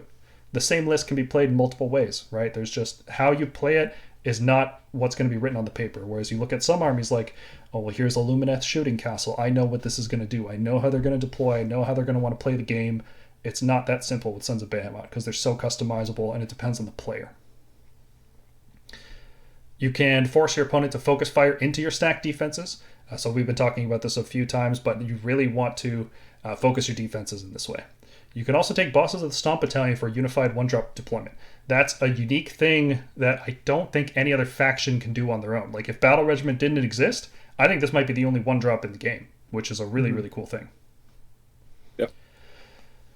But there's certainly some weaknesses. Some of them are that you can't reliably fight with 2 or more units at once, and strike last effects are random and limited. So you've got your Rampage against monsters, and you've got your Wallop and Tentacle against heroes, but there's cost to all those things, and they're random. So reliably, you're fighting with 1 unit, getting hit, and then fighting with the second unit. I will say with that one, get creative. You now have Terror, and you've got a monstrous rampage that will send things away based on bravery. You've got 3 different attack profiles. You've got a shooting attack. You've got your impact hits. So you've got different ways you can deal damage within the different phases. You don't have to kill everything. Spread some love to these units that are around you, and then send them running with Terror.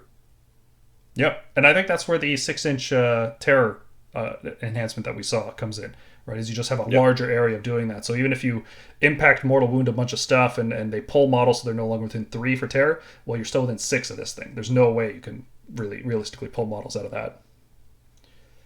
I mentioned it before in the review, but outside of the combat phase, they don't do a lot of damage, right? You did mention they have shooting, they have these things, but it's not like super high quality and high volume stuff, right? So you're going to be charging to finish off screens. You're going to be using your mortal wounds on that.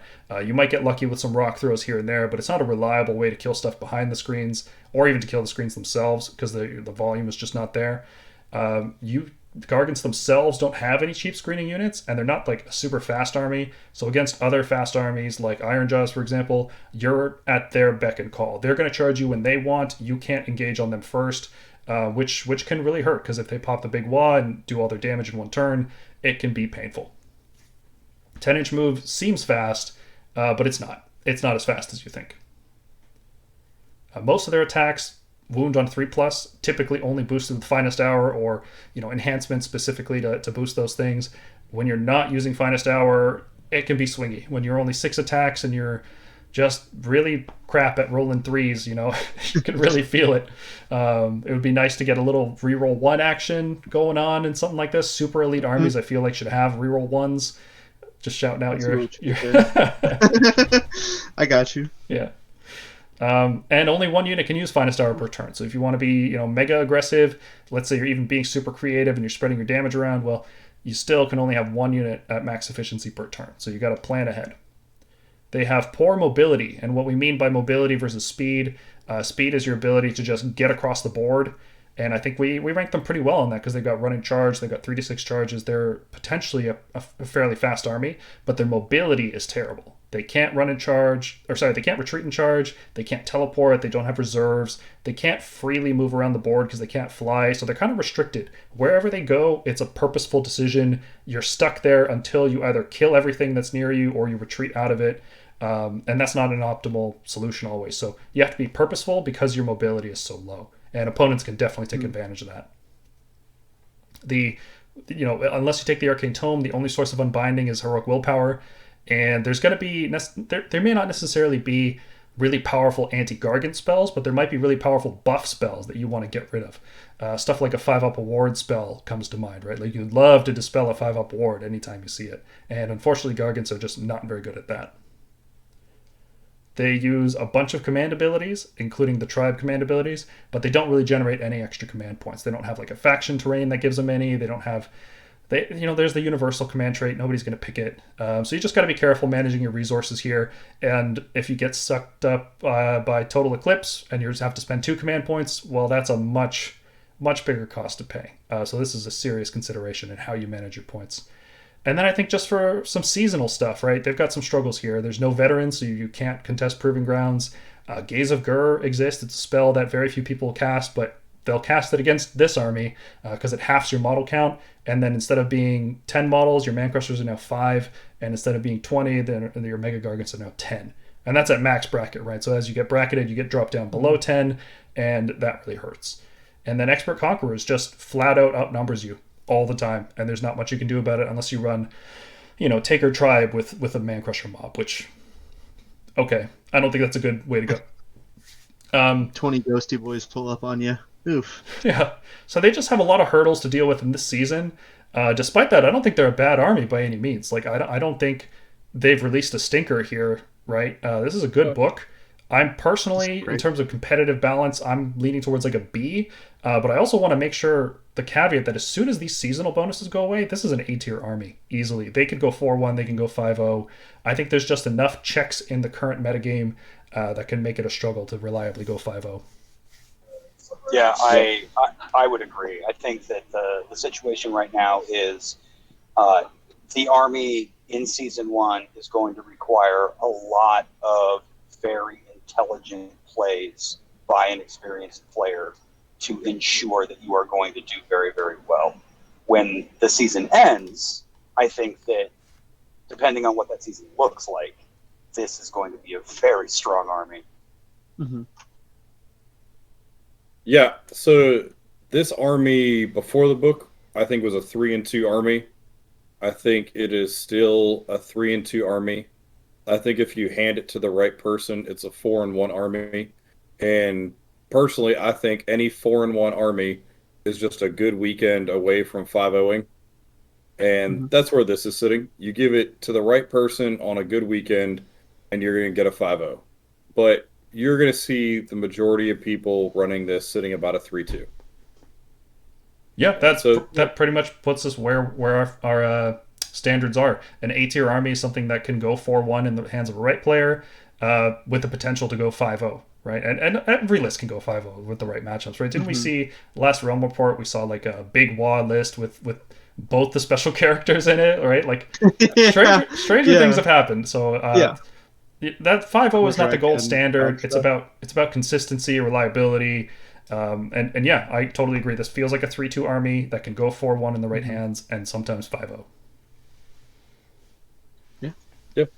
I will say the one thing I'll add to their weaknesses, and it was heartbreaking to see, there was a command trait that they used to have that was +2 attacks characteristic to your main weapon, flail, club, whatever. So one of the things they're lacking is now that they've had a reduction with, except for the Warstomper, they've had a reduction in attacks characteristic. There's nothing to boost your attack characteristic. They've got no way to just get a couple extra attacks. So as you profile down, that's it. You're there. And it's one of the weaknesses. You can't actually get a couple more swings in. Especially if you roll 3s like I do. Losing 2 swings is like losing all of them. Yeah. It's rough. Yep. I don't know what it feels like.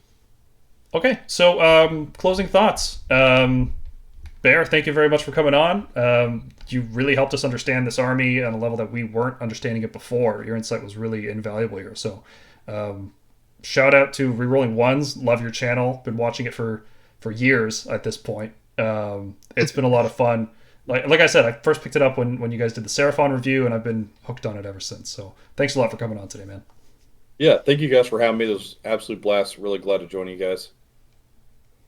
Yeah, man, thank you so much. I have had my preconceived notions of the army a little bit changed. I definitely didn't think the army was like a a lot of people think, oh, it's just a big dumb army, right? But at the same time, I do see a lot more depth than there used to be there, and that's awesome. I have a new appreciation for it. Right on. Thank you everybody for watching. Want to give a special shout out to our sponsor Kaiju and to all of our patrons who support us. If you found this review helpful, please leave us a comment and like the video. All praise be to the algorithm.